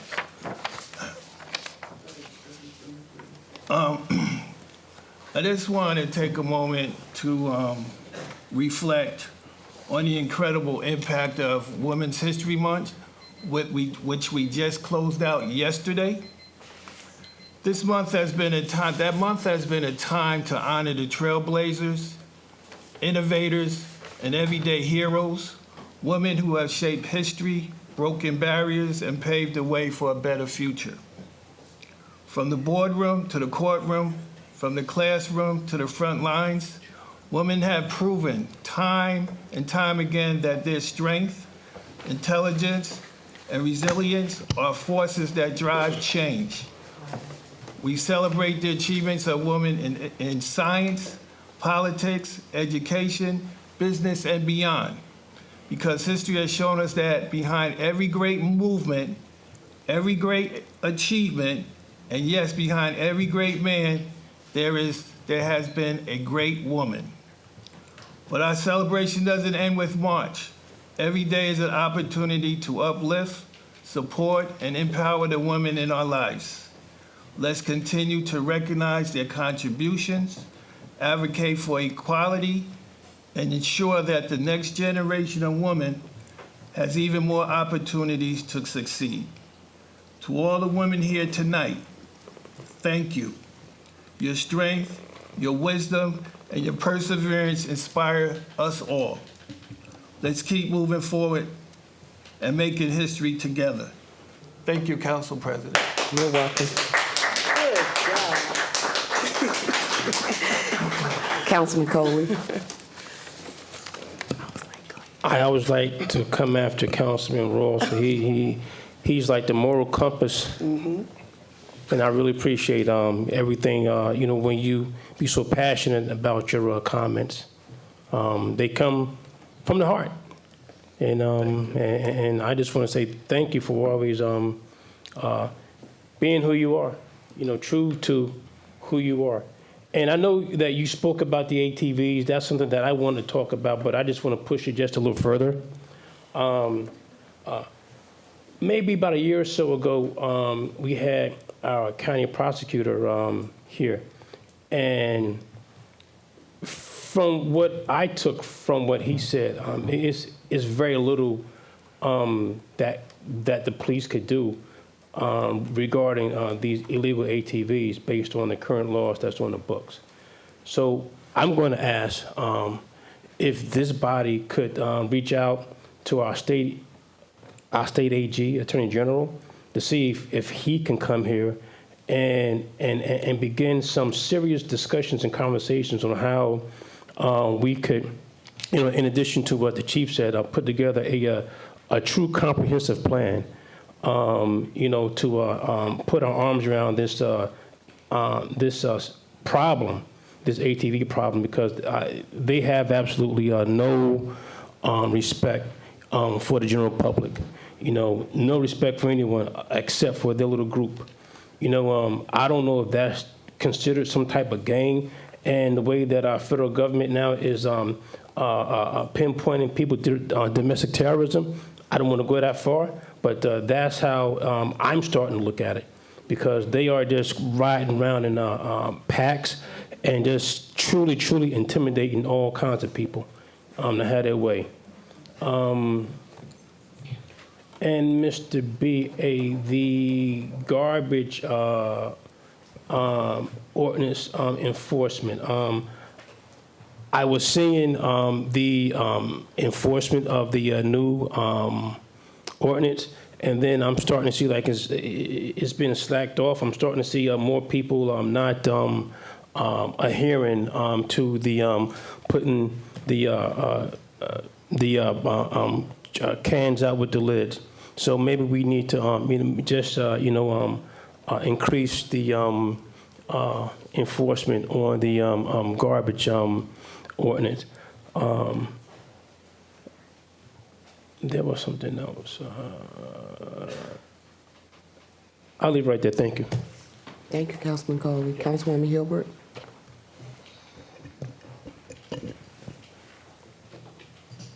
Thank you, Council President. Just want to be brief. I just want to run off just like some upcoming events, and then I would like to ask some questions through you to the business administrator. Good evening, everyone. Thank you all for coming out. Good evening to my council colleagues and administration. It's a new month, so I pray that all is well and that we are very effective in our leadership roles and productive. I do want to say that I learned that the fire department is going to be doing a fundraiser. They're going to be selling T-shirts for autism awareness. So I think that's beautiful that our public servants are getting involved, and they are reaching out to the community in ways outside of their scope, but they're also all about the children and helping those with developmental disabilities as well. So that's beautiful. If you guys get a chance, please support as a community. Reach out to the fire department if you're interested in any of those T-shirts. I actually covered that earlier. Okay, well, I just came in and I repeated it because I'm for it, and I hope they got a size medium for me. I'm trying to stay in the middle. So April 14th will be the next West Ward meeting. We will have a flyer out pretty soon to all my constituents so that we could come together and talk about all the amazing events that's going to be happening in the city. Did you all mention the Easter egg hunt already? No, we didn't. No, I believe the Easter egg hunt is that Thursday, the 17th. It will also be at Central Avenue Playground. So if you need more information, please reach out to the Recreation Department. But all are welcome. It's one of my favorite times of the year to see the families and the kids come out. So also next week is going to be National Library Week. We all know how much you all love the library. Please, if you get a chance, stop in, let the staff know how much you appreciate them. Check out a book, get a new membership card. Please show our library some love. It'll be amazing to come out as a community. Now to switch gears, I do have a couple of questions. They're all mostly reflected around parking. In regards to our parking lottery, have all spots been assigned? Yes. Okay, so what are the stipulations for reassignment? Do you all have like a waiting list, or for those that were not? So everyone who applied, everyone who applied in the lottery was, or applied for a space was placed in the lottery. Until the spaces were full, the remainder were placed in order of their lottery selection on a waiting list. So as a parking space goes out, the next person on the waiting list will be called. Okay, I had someone asking me, so I just wanted to clarify. In regards to the parking authority itself, when will those resumes be available for council to review? I'll check and see if they can get out tomorrow. Okay. But they're not in my possession, so I'll find out if they can get out tomorrow. How many do we have? 5. But we need, You need 7 total commissioners. The mayor has 2, potentially 3. There are 5 additional resumes. okay.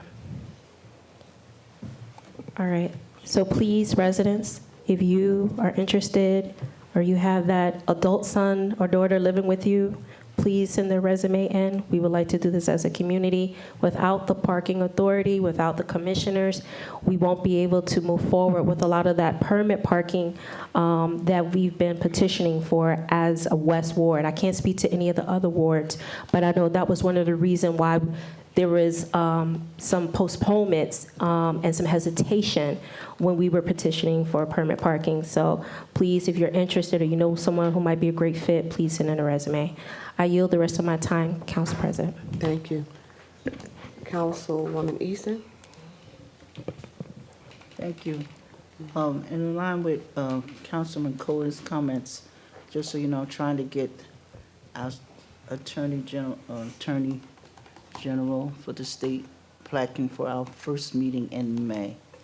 That'll give him some time to come and answer, and because we know this summer is gonna be a hot summer with those bikes running all over everywhere, so we need to try and put something in place. Someone mentioned about the jobs and what the rate is. Can we change those? Whose responsibility to change those signs down by the elevator? That the state requirements, because it's $77.49, and I know we've got some updates since then, because it's now $15.49. Whose job is that to make? Because I know we get them at the school whenever there's a change and we have to repost them. Right, they're posted by HR outside of the HR office, and they're supposed to be posted in 2 other places in the building, so I'll check and see where They're right by the elevator. We need to get the updated ones up there so that people will know what the minimum wage is when they come in and have the updated information. The other, before I go on, is there any way we can get another microphone for, because ours is really long. Why is that one so short? Can we get a new one for the podium? Is it possible? It should be, for taller people, right? Yeah, Like because Ms. everybody's Campbell bending had to over. like bend down? Okay. Yeah, and it looks a little worn anyway, but anyway. The other question I have is, for the business administrator, did you ever meet with the police department about the radar guns? And we talked about that a week or so ago.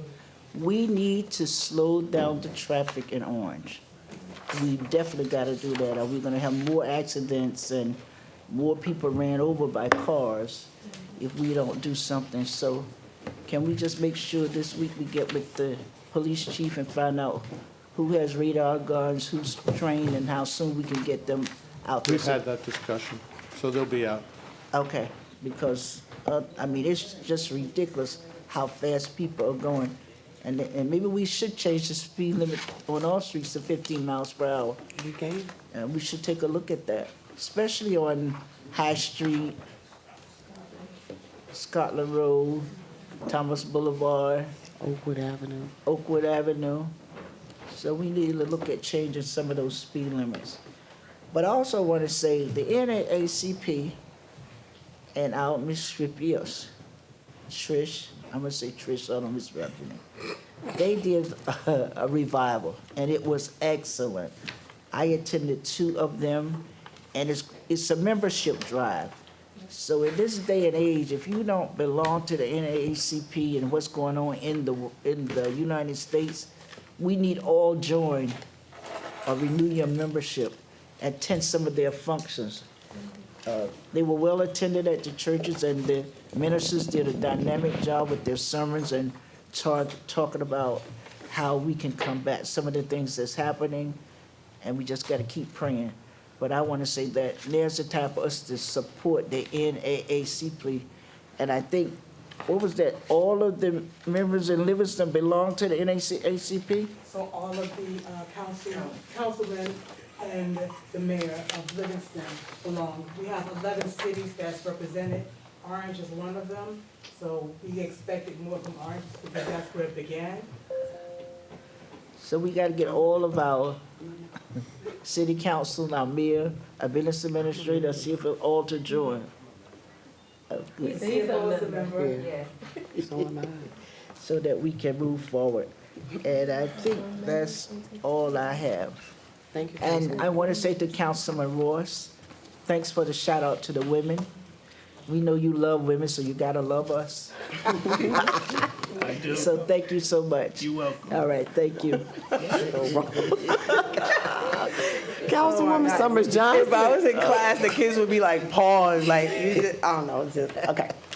All right, so I, South Ward Councilwoman, or JSJ as they call me in the group chats, I do not want taxes to increase. The BA knows I'm constantly calling him. I want them stabilized or lowered. So I want to put that out there because I believe if you don't say things, people start assuming that you want taxes to go up, that you want to tax people out of the city. I do not want that. I've been here since I was 7, raising my kids here now. My mother is a widow, so I know how it feels for increases. I do not want it. That is why I petitioned with Council President. We went door to door, hours and hours every single day, petitioning for cannabis to come to the city of Orange. A lot of people, they say, you guys, you guys, you guys. They group us, but they never call us out for the things that we have tried to do to increase revenue in the city of Orange. We held 3. I'll wait. Excuse me. I'll wait. I'll wait. Thank you. I didn't say anything when anyone else spoke, but I will wait. We held 3 community meetings to explain everything that needed to be explained about cannabis because we are not experts in it. We had lawyers, we had cannabis owners, people who in other towns to try to explain as best we could. And we talked about the benefits. We even answered what we did not answer. We had a panel of experts, if you will. So talking about bringing money in, that was something that I know we were passionate about, and I can't wait to see it come up. We've been asking when, so I pray that it is very soon, if not the next meeting, because something has to be done to bring in revenue. The parking authority, another money thing I think about, I was talking about it today with some council members. There are certain towns that as soon as you park, like if you don't get out your car and put a quarter in or pay automatically with your phone, you will get a ticket. Like they know that's revenue, but we have to get it so it's like that in Orange so that people are not taking advantage of our parking. I, Jamie Summers Johnson, or JSJ as they call me in the group chat, year after year get blamed for everything from tax increases, quality of life, hair salons on Main Street, air quality, deers coming down from South Mountain, everything you can possibly think of. And I'm just trying to help people understand that just because we don't say it in every council meeting, please believe that we are asking many of the same questions that you are asking. We're confused sometimes about things, and we ask most of the same questions that you ask. I want to be clear, and I want it on the record, that I was the first to say that one entrance for Metcalf didn't make sense. So I want to be clear that I also, who has children that play in that park, I felt it didn't make sense. So just want to put that on the record. I wholeheartedly agree. Overcrowding of schools keeps coming up in every meeting, and I just want to be so clear. There is absolutely no proof that the schools are overcrowded. I actually have children in the schools, in the elementary school and the high school. I've asked board members, is there proof? You would assume a lot of people moving in would mean a lot of kids, but that would be an assumption. So I think that we really need to look into that so we can stop saying it if it's not true. Because I just think it's important. If it is, we need to really, visit that. But I believe the superintendent is in those meetings when we're having development. Is that true? Okay, didn't want to say anything that wasn't true. Another thing, this Saturday, I'm very excited. We will be having a Springford Sports Fair, a one-stop shopping at Lincoln Avenue School on April 5th, which every Saturday is standing room only. So when people say that the community does not support their kids, there's mommy, daddy, grandpa, so many fathers out there. It's really a beautiful sight to see. This Saturday, April 5th, from 11 to 2 p.m., there will be sign up for, and not limited to, football, spring football, girls flag football. And I just want to speak about girls flag football for a second. I remember they started it through recreation last year, and I witnessed one of the girls who was just learning to play last year. She's actually starting on the varsity flag football team for Orange High. So finally, our feeding programs through recreation are finally finding their way into the high school, which we hope people are going to use sports to pay for college. Also soccer, track, tennis, and baseball, but it's one-stop shopping. So please pass this word on. I believe a flyer will be coming out, and we need to pass that on. I got two more things. Central Playground is a safe haven, I understand that, but I think that we need to have staff outside with something on that says they're staff, because I'm not allowed to go in the park because my son is in the park and he said it's like uncool or I'd steal his aura. I don't know what it is. But when I drive by, it's so many kids, and I'm not saying they're doing anything wrong. I just feel like there needs to be staff engaging with the youth. When you let teenagers just do whatever they want to do, they will. However, when you are engaging, running clinics or whatever, they will have an enjoyable time and parents will feel safe dropping their kids off. And last but not least, coming together is a beginning. Keeping together is progress. Working together is success, from Henry Ford. Thank you to all of the community for coming out to the meetings, for saying what you have to say. Sometimes I know you feel like it goes on deaf ears, but we are taking notes. We don't always let you know that we're fighting for you, but I think it's clear today that I need to get it out there that I do not want taxes to go up, which is why I didn't vote on the budget last year. Or last time we voted, last year. So thank you so much, Council President. Thank you, Councilwoman Summers Johnson. So to the clerk's office, we need to pull the minutes for the zoning and the planning boards so we can get those out to the public, and also let the public know where they are publicized, where they can get them as well. I just want to say that it's great that the fire department is doing what they're doing with the T-shirts. Really, really like it, but I also do want to stress that autism, a lot of times people think that small children are the only people who are affected by autism. They are not, and it's all age groups from 0 to 100. Some people are diagnosed very early on, and some people are not diagnosed early on at all. So we just need to take that into consideration. I think tomorrow is Autism Awareness Day, right, Councilwoman Summers Johnson? Yes, the kickoff, yeah. Yeah, it's the kickoff. There are many, many programs and many, many things for autism. Nason's Place, which is a place, autism with Nadine. She's the mom. She does an extraordinary thing with autism in East Orange. Great person, great program. I, along with my council colleagues, Montague and Ross, we hosted a community iftar last week.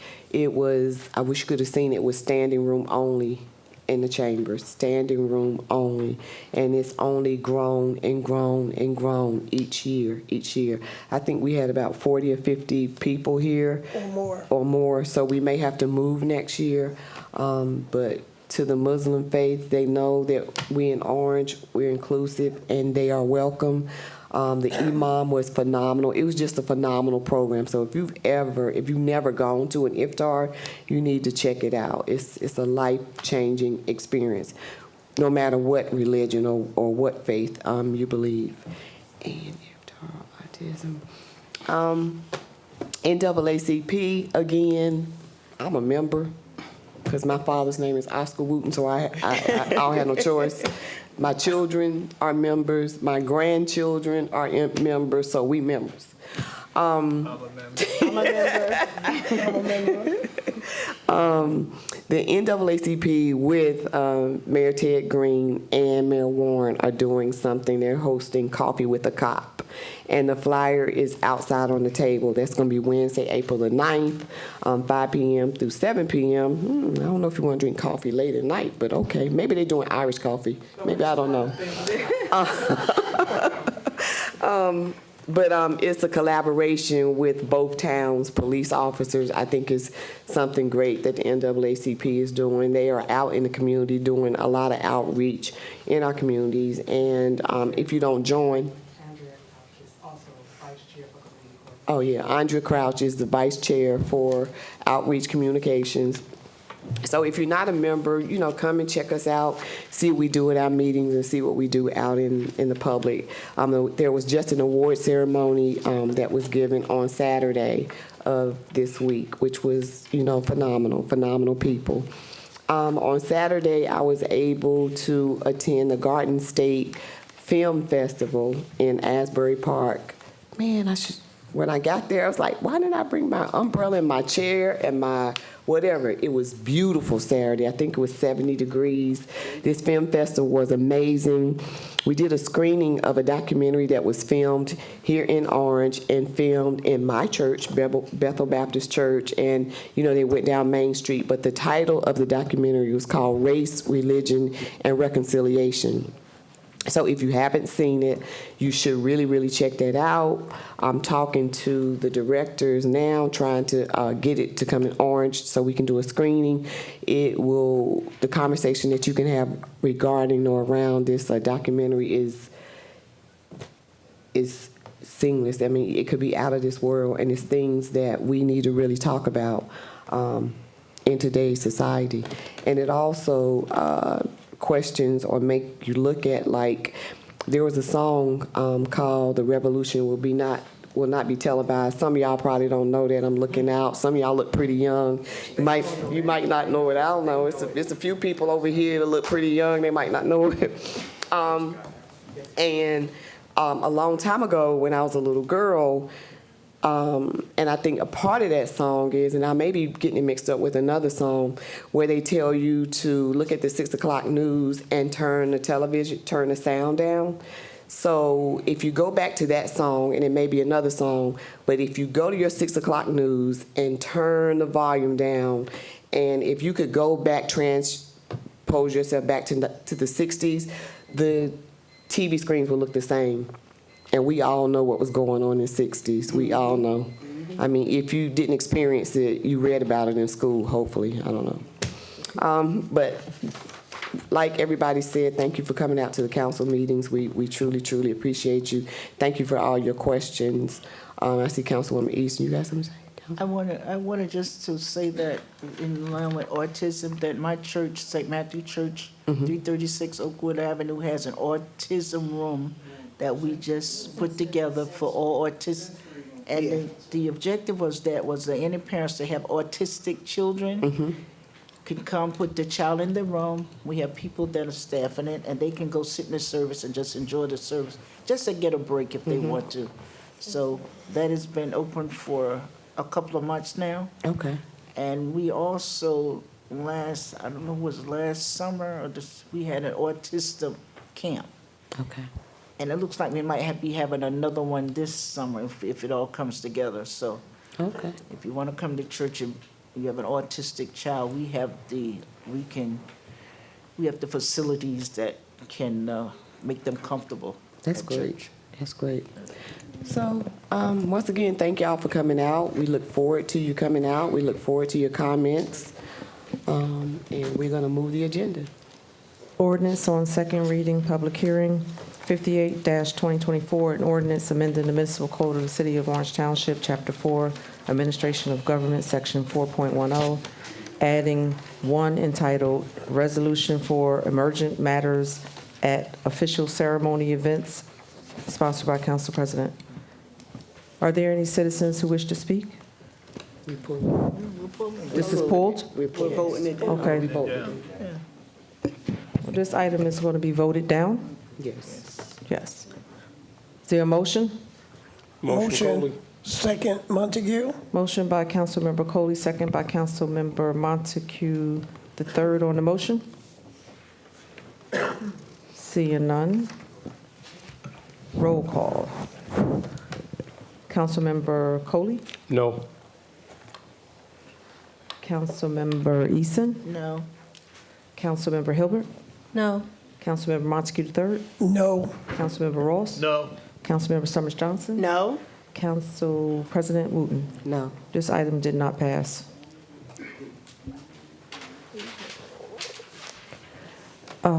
8-2025, an ordinance to amend the code of the City of Orange Township, Chapter 200, adding Chapter 151 entitled Domestic Violence, sponsored by Council President Wooten. Are there any citizens who wish to speak? Motion to close citizen comments? Motion to close, Ross. Second, Summers Johnson. Motion to close citizen comments by Councilmember Ross, second by Councilmember Summers Johnson. All in favor? Aye. Aye. Any opposed? Motion to adopt? Motion to adopt, Ross. Second, Montague. Motion to adopt by Councilmember Ross, second by Councilmember Montague the third on the motion. Seeing none, roll call. Councilmember Coley, Yes.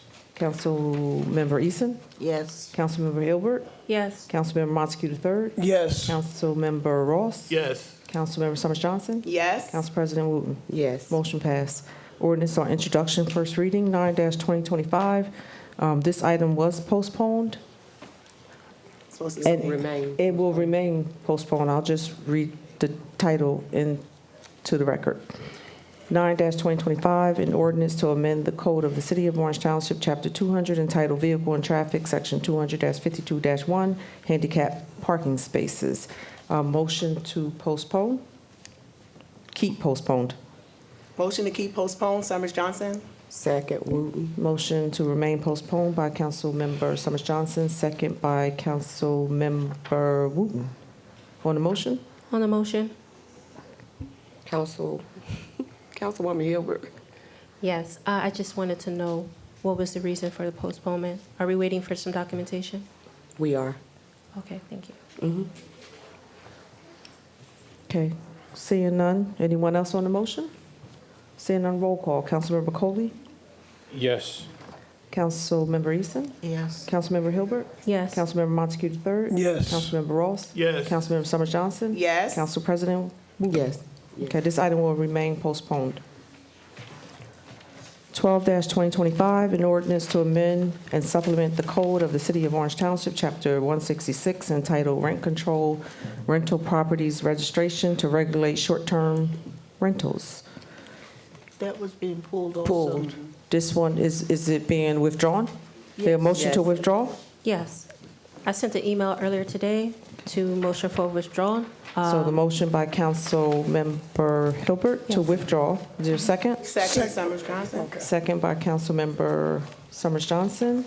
On the motion? Seeing none, roll call to withdraw. Councilmember Coley. Yes. Councilmember Eason. Yes. Councilmember Hilbert. Yes. Councilmember Montague the third. Yes. Councilmember Ross. Yes. Councilmember Summers Johnson. Yes? Council President Wooten. Yes. This item has been withdrawn, postponed. 13-2025, an ordinance to exceed the municipal budget appropriation limits to establish a cap bank in accordance with NJSA 40A:4-45.14 for the calendar year 2025 budget. Is there a motion to adopt on first? Motion Coley. Second, Ross. Motion to adopt on first by Councilmember Coley, second by Councilmember Ross on the motion. Seeing none, roll call. Councilmember Coley? Yes. Councilmember Eason? Yes. Councilmember Hilbert? Abstain. Abstain.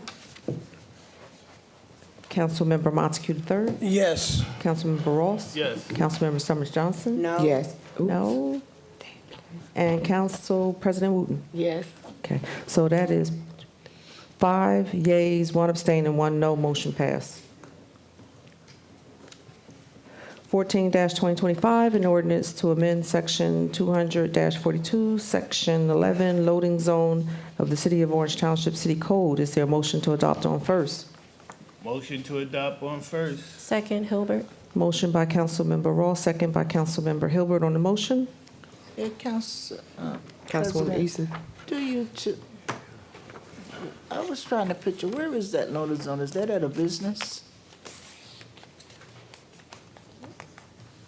It's on Freeman Street. If you don't mind, I can answer that question. Sure. Me That's and right. Councilman Montague visited the site today. It is a business, and they have a loading dock, and the trucks, the tractor-trailer trucks cannot turn into the loading dock because there's cars parked on the street there. Okay. So the issue is that we need no parking on that street at all. Okay. Thank you. You're welcome. Anyone else on the motion? On the motion. On the motion. Councilwoman Summers first. Hilbert. So wait. Summers Johnson. Summers Johnson. Yeah. Was it both So- of you? No, let her go first. Yeah, she's saying, so where we're already stretched for parking, we're about to take more parking? Thank you. I want to make sure I'm hearing that. And if I could interject again, is that there's a bridge there, okay? And you can't park on a bridge anyway. Oh, it's supposed to be no parking there? It's supposed to be no parking. Oh, okay. I thought we were taking spots. No. Okay, thank you for the clarification. Okay. Anyone else on the motion? Yes, on the motion, I was going to ask, between what streets? And he mentioned the bridge. What streets are we talking about on Freeman? Talking about, it's Mitchell Street. Mm-hmm. Right? Is it Mitchell? Yeah, Mitchell. In back of Harper Press. Mm-hmm. One of the buildings is West Orange. Right, The other one is Orange. right. And it's a bridge there. And, there's no parking in that area. Now, one of the problems that was posed, because they charge the tenants for parking, Yeah. they try to find somewhere else to park. It's not fair. They have empty garages. We need to find a way for them to let them park for free. It's ridiculous. Are we talking about Alpert? Yes. Okay. It's empty there. We examined it. No, they try to find, instead of pay that, I think it's $100 per month, $150 a month, they rather park on the street. $150 a month. So a lot of people, they parking across from Bella Italia when they should be parking where they live, at least one car. Anyone This is else? true. Council I'm President, sorry, I wanna- I'm sorry. Go ahead. Councilwoman Easton. I was going to bring that up tonight, but I missed it because over on Cleveland Street, we're having that same issue. The parking lots are empty Yes. and the cars are on the street. So we need to figure out a way to get those owners to either sign one parking space per car or lower the price they're That's what I was charging. gonna say. Right. 204, 361, 369, who I cannot find the owner on. And I think he owns 204 also, Cleveland. 361, 369 is Park Avenue. But those lots are empty because the people will not pay the parking. They can't pay rent and parking also. So Right. that's the issue. If we could get that resolved, we probably would have a lot more parking on the street. Yes. Right. Is there anything? Councilwoman Summers Johnson. That was going to be my question. Can we regulate how much they charge for parking? We cannot? So that would have to be a deal. That would have to be a conversation. Okay. Councilwoman Hilbert. That was going to be my question. She was right on it. Yeah. She was right on it. I was just going to ask, what authority do we have to go back to them? It's not like this is a new building. It's not like they need a CBA from us. what stipulations can we put on them with pricing? None. Because they have, in my ward, they have sublet the parkings. Right. So the building does not really control it. They have a third-party vendor that does. And at 204, the super controls what they're charged. But in the new planning board development, they have to give one free parking space to every unit. Councilwoman So I Hilbert. legislated that a while back, so we're adhering to that. Councilwoman Hilbert. I do want to speak towards the issues with that parking garage as well. I don't know, I'm not quite sure if you guys know, but the parking garage, sometimes the gate is broken as well. Something about it running on Wi-Fi or something like that. And so a lot of people actually choose to just leave their cars outside because they don't want to be trapped on the inside. So is there something that we could work with them, similar to what we're doing with Estes and Crane? I think we have some other leverage points with the owner that we might be able to exercise. So we'll bring them in for a conversation. Thank you. I'm done. Anyone else? Seeing none, roll call. Councilmember Coley, Yes. Councilmember Eason, Yes. Councilmember Hilbert, Abstain. abstain. Councilmember Montague III, Yes. Councilmember Ross, Yes. Councilmember Summers Johnson, Yes. and Council President Wooten. Yes. That's 6 yeas and 1 abstain, motion passed. 15-2025, an ordinance to amend Section 200-4020, Schedule 9, stop intersection of the City of Orange Township City Code. Is there a motion to adopt on first? Motion to adopt on first. Second Ross. Coley. Motion by Councilmember Ross, second by Councilmember Coley on the motion. Seeing none, roll call. Councilmember Coley, Yes. Councilmember Easton, Yes. Councilmember Hilbert, Yes. Councilmember Montague III, Yes. Councilmember Ross. Yes. Councilmember Summers Johnson. Yes. Council President Wooten. Yes. Motion passed. 16-2025, an ordinance to amend the code of the City of Orange Township, Chapter 200, entitled Vehicle and Traffic, Section 200-52-1, Handicap Parking Spaces, 433 Lincoln Avenue. Motion to adopt on first. Motion. Second Coley. Motion by Councilmember Montague III, second by Councilmember Coley on the motion. Seeing none, roll call. Councilmember Coley, Yes. Councilmember Eason, Yes. Councilmember Hilbert, Yes. Councilmember Montague III, Yes. Councilmember Ross. Yes. Councilmember Summers Johnson. Yes. Council President Wooten. Yes. Motion passed. 17-2025, an ordinance to amend the code of the City of Orange Township, Chapter 200, entitled Vehicle and Traffic, Section 200-52-1, Handicap Parking Spaces, 376 Jackson Street. Motion to adopt on first. Motion. Second Coley. Motion by Councilmember Montague III, second by Councilmember Coley on the motion. Seeing none, roll call. Councilmember Coley, Yes. Councilmember Eason, Yes. Councilmember Hilbert, Yes. Councilmember Montague III, Yes. Councilmember Ross, Yes. Councilmember Summers Johnson. Yes. Council President Wooten. Yes. Motion passed. So all the items that passed, the final reading will be on May 6, 2025. Consent agenda. All items listed with an asterisk are considered to be routine by the City Council and will be enacted by one motion. There will be no separate discussion of these items unless a council member so requests, in which event the item will be removed from the general order of business and considered in its normal sequence of the agenda. Council members, are there any items that you wish to remove at this time? Council President? Councilwoman Hilbert. Yes, I would like to remove 190-2025, 191-2025. Thank you. Any other items, council members? If not, the consent agenda consists of 177, 178, 179, 180, 181, 182, 183, 184, 185, 186, 187, 188, 189, 192, 193, 194, 195, 196, 197, 198, 199, 200, and 201. A motion to adopt the consent agenda? Motion Coley. Second Eason. Motion by Councilmember Coley, second by Councilmember Eason on the motion. Seeing none, roll call. Councilmember Coley? Yes. Councilmember Eason? Yes. Councilmember Hilbert? Yes. Councilmember Montague III? Yes. Councilmember Ross? Yes. Councilmember Summers Johnson? Yes. Council President Wooten? Yes. Consent agenda passed. 190-2025, a resolution authorizing the extension of an agreement between Lagnapi, Louisiana Food, I should know that, I'm from Louisiana, right?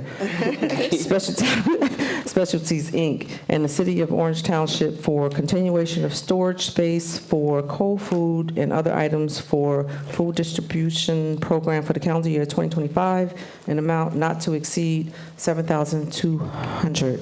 Motion to adopt.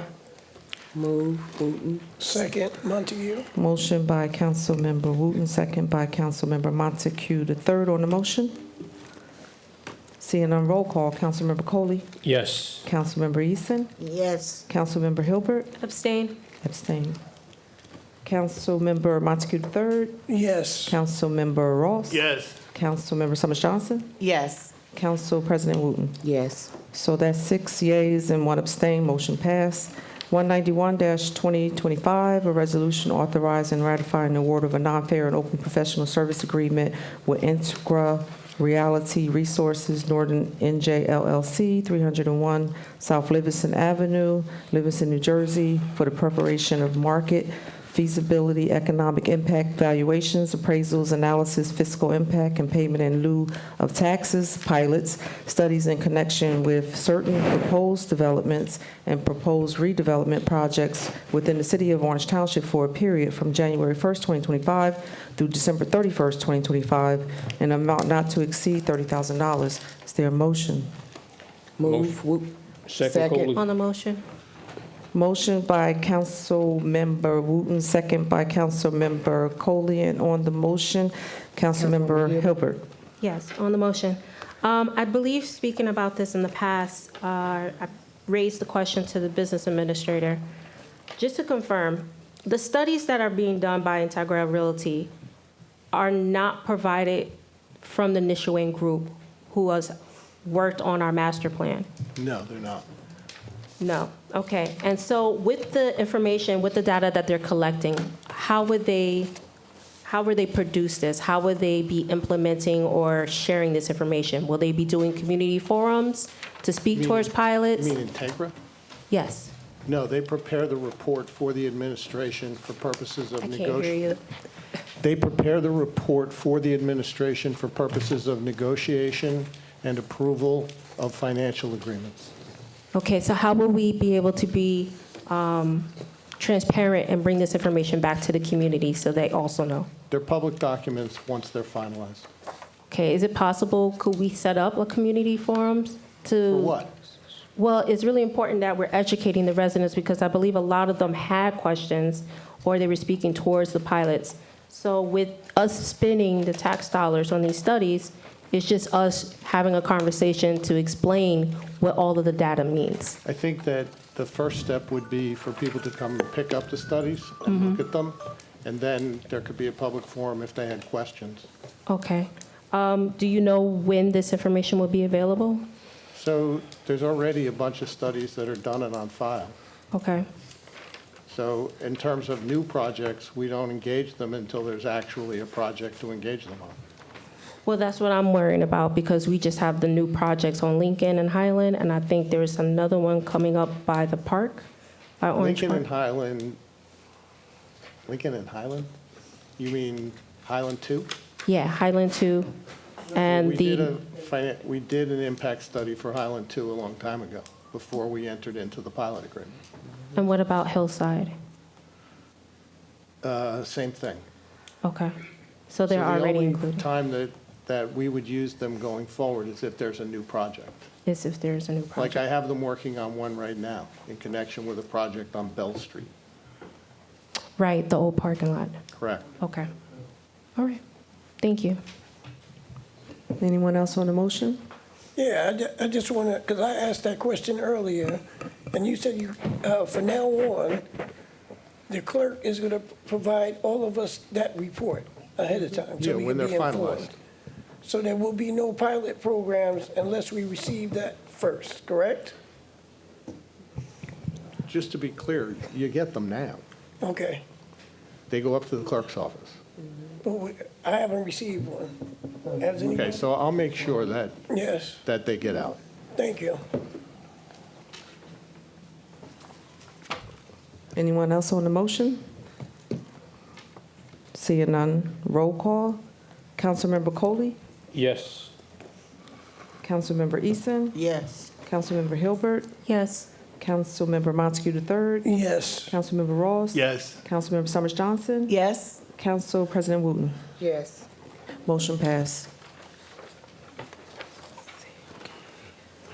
So new business and walk-on resolutions and ordinances. So we have two. We have ordinance 18-2025, WO. The title reads, "A refunding bond ordinance authorizing the issuance of not to exceed $2,250,000, or is that $2 million? $2,250,000 aggregated principal amount of water sewer utility refunding bond series 2025 by the City of Orange Township and the County of Essex, State of New Jersey, for the purpose of restructuring the 2025 maturity of the water sewer utility refunding bond series 2014 previously issued by the city and appropriating the proceeds of such refunding bonds to such purpose and authorizing the issuance of such refunding bonds pursuant to the provision of the Municipal Qualifying Bond Act." Is there a motion to walk this ordinance onto the agenda? Move, Wooten. Second, Coley. Moved by Councilmember Wooten, second by Councilmember Coley. On the motion, On the motion, Councilman Montague. BA, can you explain this? Sure. Please. So in 2025, 2026, and 2027, there is a $2,250,000 principal payment due on refunding bonds that were issued back in the 90s. What we're trying to do is to take the 2025 payment, which is due on June 1st, and spread it out over 2 years for 2027 and 2028. The reason we're doing that, or would like to do that, is because it would free up surplus proceeds within the utility that can be used to offset any tax increase that might occur during the budget year. So we're doing this to give ourselves additional flexibility when we put the final strokes on the budget. Is that clear? Well, can you tell us what is going to be the impact on our 2025 budget? Well, I can't give you exact dollar amounts, but I can tell you that if we were to utilize the $2 million in surplus, that would be $2 million that would be used to offset a tax increase. Okay, so that, you're saying that's favorable, correct? Very. Okay, thank you. And we're not asking for restructuring that goes out multiple years. We have a very good outlook and forecast for the utility over the next several years. Thank you. anyone else on the motion? On the motion, Councilwoman Summers Johnson. I'm just being, I still don't understand it. I don't know, when we had the budget before, I thought like when we increased the taxes, we increased it, so that was gonna be like a one-hit thing and it wasn't going to reoccur. So are you saying we're doing this, I wanna just make sure I'm clear, we're doing this, or you want to do this so that there is no increase? No, I didn't say that. I just wanted to be clear. I said we want to do it to provide us with the opportunity to minimize whatever tax increase there may be. So we're using it to offset any potential tax increase.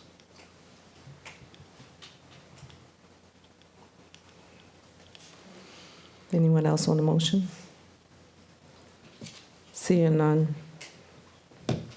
I'm going to do a roll call to walk this on to the agenda. We also have another item to walk on. Roll call. Councilmember Coley? Yes. Councilmember Eason. Yes. Councilmember Hilbert. Yes. Councilmember Montague III. Yes. Councilmember Ross. Yes. Councilmember Summers Johnson. Yes. Council President Wooten. Yes. This item has been walked onto the agenda. Resolution 2002-2025 WO, a resolution of the City of Orange Township in the County of Essex, State of New Jersey, authorizing the submission of an application to the local finance board pursuant to NJSA 40A:2-51 and NJSA 40A:2-55 in connection with the issuance of not to exceed $2,250,000 aggregated principal amount of water sewer utility refunding bonds, Series 2025, 2, for the approval of a refunding bond ordinance of the city pursuant to the provision of the Municipal Qualified Bond Act, NJSA 40A:3-1, et sec, the Act, and 3, for the approval of the issuance of refunding bonds as qualified bonds under the provision of the Act. Is there a motion to walk 202-2025 WO onto the agenda?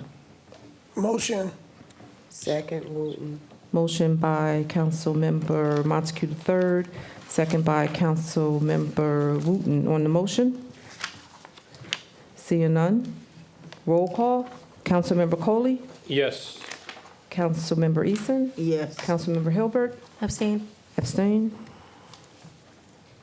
Councilmember Montague III? Yes. Councilmember Ross? Yes. Councilmember Summers Johnson? No. No. And Council President Wooten? Yes. Yes. Okay. That's 4 yeas, 1 abstain. Say 1, 2, 3, 4, 5 yeas, 1 abstain, and 1 no. Motion passed. 18-2025 WO, a refunding bond ordinance authorizing the issuance of not to exceed $2,250,000 aggregated principal amount of water sewer utility refunding bonds, Series 2025 by the City of Orange Township in the County of Essex, State of New Jersey, for the purpose of restructuring the 2025 maturity of the water sewer utility refunding bond, Series 2014, previously issued by the city, and appropriating the proceeds of such refunding bonds to such purpose and authorizing the issuance of such refunding bonds pursuant to the provision of the Municipal Qualifying Bond Act. Is there a motion to adopt? Motion Coley. Motion by Councilmember Coley, second. Second, Ross. Second by Councilmember Ross. On the motion? Seeing none, roll call. Councilmember Coley? Yes. Councilmember Eason? Yes. Councilmember Hilbert? Abstain. Abstain. Councilmember Montague III? Yes. Councilmember Ross? Yes. Councilmember Summers Johnson? No. No. Council President Wooten? Yes. That's 4 yeas, 1 abstain, and 1 no. Wait, no, 1, 2, 3, 4, 5 yeas, 1 abstain, and 1 no. Motion passed.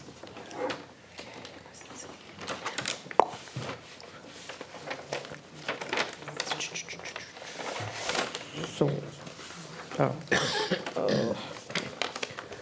Resolution 202-2025. A resolution of the City of Orange Township in the County of Essex, State of New Jersey, authorizing the submission of an application to the local finance board pursuant to NJSA 40A:2-51 and NJSA 40A:2-55 in connection with the issuance of not to exceed $2,250,000 aggregated principal amount of water sewer utility refunding bond, Series 2025, 2, for the approval of the refunding bond ordinance of the city pursuant to the provision of the Municipal Qualified Bond Act, NJSA 40A:3-1, et sec, the Act, and 3, for the approval of the issuance of the refunding bond as qualified bonds under the provision of the Act. Is there a motion? Motion Coley. Motion by Councilmember Coley, second. Second, Wooten. Second by Councilmember Wooten. On that motion? Seeing none, roll call. Councilmember Coley? Yes. Councilmember Eason? Yes. Councilmember Hilbert? Abstain. Abstain. Councilmember Montague III? Yes. Councilmember Ross? Yes. Councilmember Summers Johnson? No. No. And Council President Wooten. Yes. That's 5 yeas, 1 abstaining, 1 no. Motion passed. Okay. So, council members, is there any new business? No? Nope. Is there a motion to adjourn? Motion to adjourn, Summers Johnson. Second. Motion to adjourn by Councilmember Summers Johnson, second by Councilmember Wooten. All in favor? Aye. Any opposed? This meeting is adjourned at 9:26 p.m. What's happening with that?